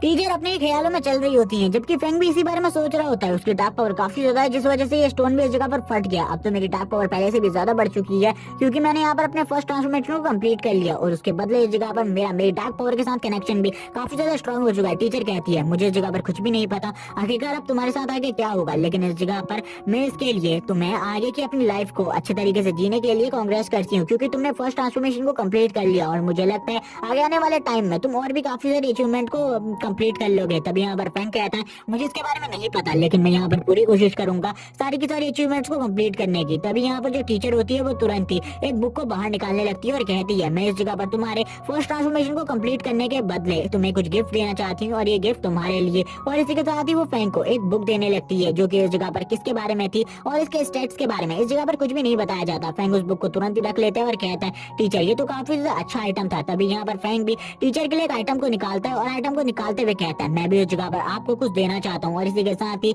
वो एक गोल्डन रैंक का ट्रेजर टीचर की तरफ भेजता है और कहने लगता है ये ट्रेजर आपकी काफी ज्यादा मदद कर सकते हैं आने वाले टाइम में। तभी टीचर इसे देखकर हैरान हो जाती है क्योंकि इस ट्रेजर के स्टेट्स यहाँ पर ये थे कि कभी भी अगर तुम्हारी जान खतरे में होती है तो ये यहाँ पर आपकी जान बचाने के लिए एक प्रोटेक्टिव बैरियर बना देगा जो कि काफी ज्यादा स्ट्रॉन्ग होगा। टीचर मना करने लगती है क्योंकि ये ट्रेजर काफी ज्यादा कीमती था, लेकिन फ्रैंक अपने टीचर को ये ट्रेजर देकर चला जाता है और कहने लगता है अगर यहाँ पर हमारी मुलाकात दोबारा हुई तो यहाँ पर मैं आपको कुछ ना कुछ और जरूर दूंगा। और इसी के साथ ही फ्रैंक और डू इस जगह से चले जाते। टीचर कहने लगती है मैं बिल्कुल भी भरोसा नहीं कर सकती जो कि वो लोग इस जगह पर कह रहे हैं, ये एक म्यूटेंट मॉन्स्टर हो सकता है, ऐसा बिल्कुल भी नहीं हो सकता। तभी यहाँ पर अब वो टीचर आने के बाद सारी की सारी रिपोर्ट इस जगह पर शैडो मास्टर को देती है। शैडो मास्टर भी उस रिपोर्ट को सुनने के बाद कहती है ठीक है, इस जगह पर तुम्हारे स्टूडेंट के बारे में जो भी मिस्ट्रीज है उसके बारे में हमें बाद में पता चल जाएगा, इसीलिए अभी जो कुछ भी ये हो रहा है इन सारी चीजों को हम बंद करने वाले हैं क्योंकि आगे आने वाले टाइम में अगर वो और भी ज्यादा स्ट्रॉन्ग बन जाता है तो हमारी सिटी की प्रोटेक्शन के लिए काफी ज्यादा अच्छा रहेगा। क्योंकि मुझे भी नहीं लग रहा कि वो मॉन्स्टर हो सकता है क्योंकि वो काफी ज्यादा अच्छे तरीके से बात कर रहा होता है सभी लोगों से,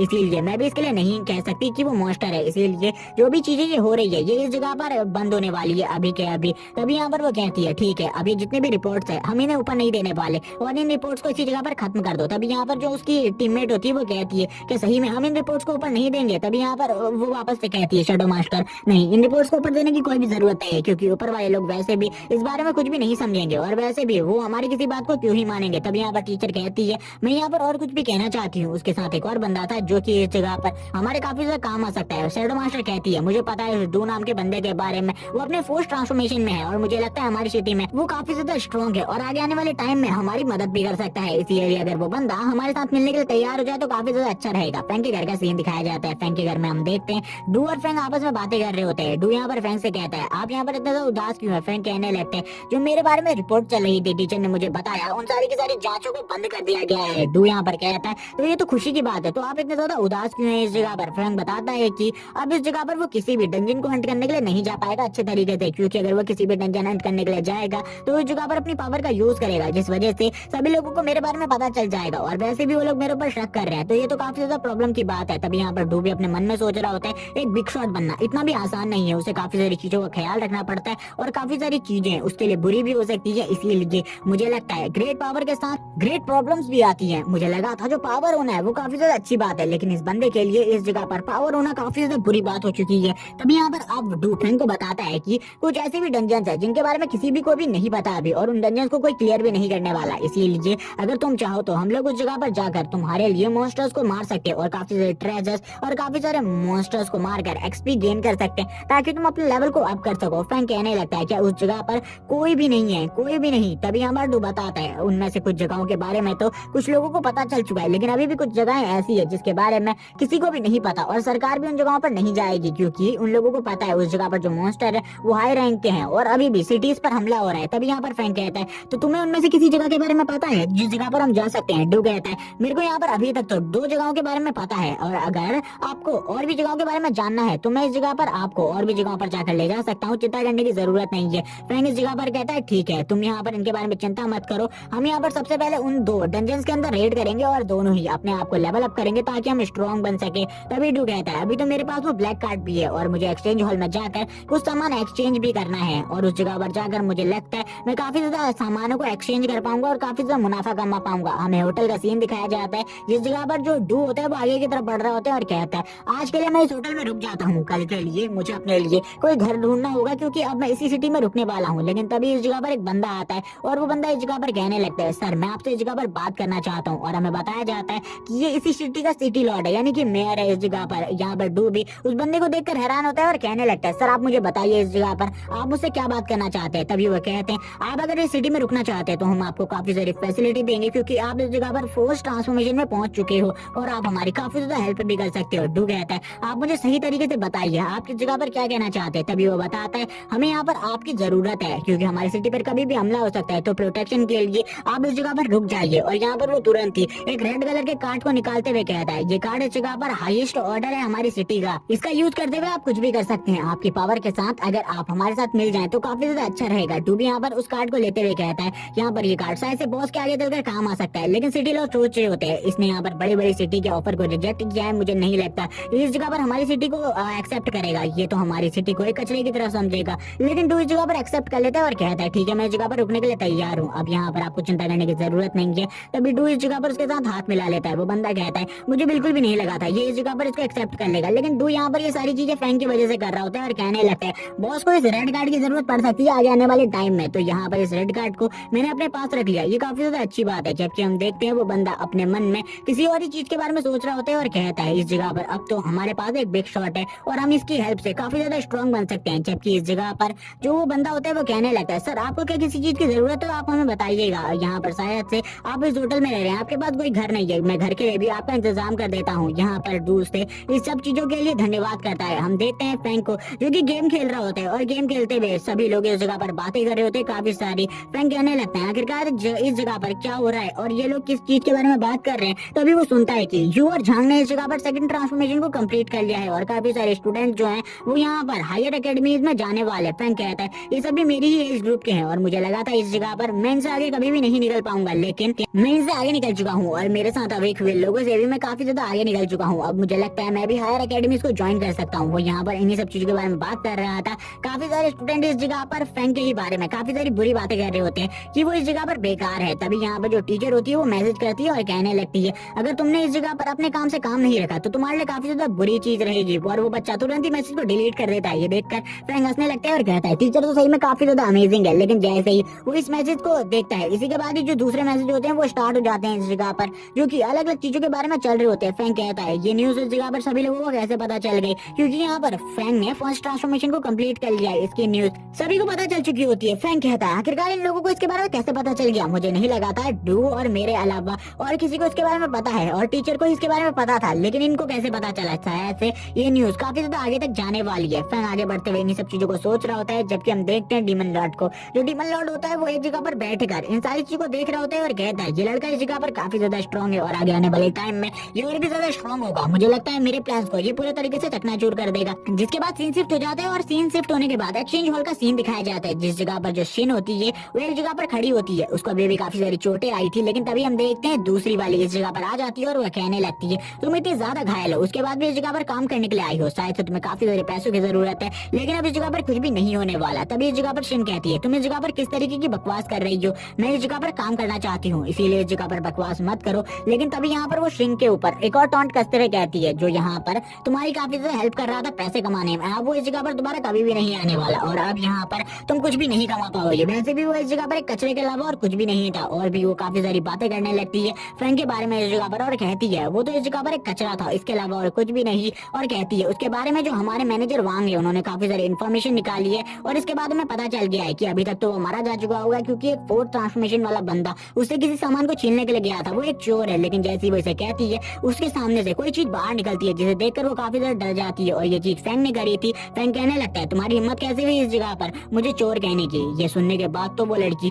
काफी ज्यादा डर जाती है और कहती है ये तो काफी ज्यादा स्ट्रॉन्ग है। तभी वो पीछे की तरफ जा रही होती है, लेकिन हम देखते हैं तभी वो इस जगह पर चिल्लाते हुए कहती है आखिरकार तुम्हारी हिम्मत कैसे हुई हमारे एक्सचेंज हॉल के अंदर आने के बाद इस तरीके के हमले करने की, क्या तुम्हें नहीं पता एक्सचेंज हॉल के अंदर कोई भी बंदा इस तरीके की हरकत नहीं कर सकता। गार्ड्स जल्दी आओ इस जगह पर और इस बंदे को पकड़ लो। तभी शिन भी इस जगह पर आती है और कहती है तुम यहाँ से जल्दी से निकलो वरना तुम्हारे लिए जो प्रॉब्लम है वो और भी ज्यादा बढ़ जाएंगे और यहाँ पर तुम कुछ भी नहीं कर पाओगे, क्योंकि ये एक्सचेंज हॉल के मैटर के अंदर कोई भी बंदा इंटरफेयर नहीं कर सकता, तुम यहाँ से भाग जाओ। जब वो इसी बारे में कह रही होती है तभी इस जगह पर एक बंदा आ जाता है जो कि और कोई नहीं बल्कि मैनेजर वांग होता है। मैनेजर वांग इस जगह पर आते हुए कहता है इस जगह पर तुम कहीं भी नहीं भाग सकते लड़के, अब तुम इस जगह पर फंस चुके हो और इस जगह से अगर तुमने भागने की कोशिश करी तुम्हारे लिए काफी ज्यादा बुरा होगा। वो काफी सारे सोल्जर्स को लेकर इस जगह पर आया हुआ था। तभी फ्रैंक कहने लगता है मैंने सुना है इस जगह पर तुम लोग मेरे बारे में इन्फॉर्मेशन निकालने की कोशिश कर रहे हो, यहाँ पर तुम लोगों को तो मेरी प्राइवेसी को प्राइवेट रखना चाहिए था, लेकिन फिर भी तुमने इन्फॉर्मेशन निकाली और यहाँ पर मुझे चोर कहने की कोशिश कर रहे हो, क्या ये सब कुछ सही है इस जगह पर। तभी वांग कहने लगता है जो मैनेजर वांग होते हैं वो कहने लगते हैं तुम्हारी हिम्मत कैसे हुई हमारे एक्सचेंज हॉल में आने के बाद इतना ज्यादा बोलने की, गार्ड्स जाओ इसे इस जगह से धक्के मारकर निकाल दो, लेकिन उससे पहले इस जगह पर मेक श्योर करना जो इसकी हड्डियां हैं वो इस जगह पर टूट जाएं, क्योंकि इस जैसा चोर हमारे बारे में इस तरीके की बातें कैसे कर सकता है। वो गार्ड आगे बढ़ने लगता है फ्रैंक को मारने के लिए। इसी के साथ ही ये सीरीज का एपिसोड 1 इसी जगह पर एंड हो जाता है। इसके आगे के चैप्टर्स अभी तक नहीं आए हैं, जिस वजह से मैं इसको आगे एक्सप्लेन नहीं कर सकता। जैसे ही इसके आगे के चैप्टर्स आ जाएंगे मैं उन्हें भी एक्सप्लेन कर दूंगा, जिस वजह से चैनल को सब्सक्राइब कर दो, वीडियो को लाइक कर दो।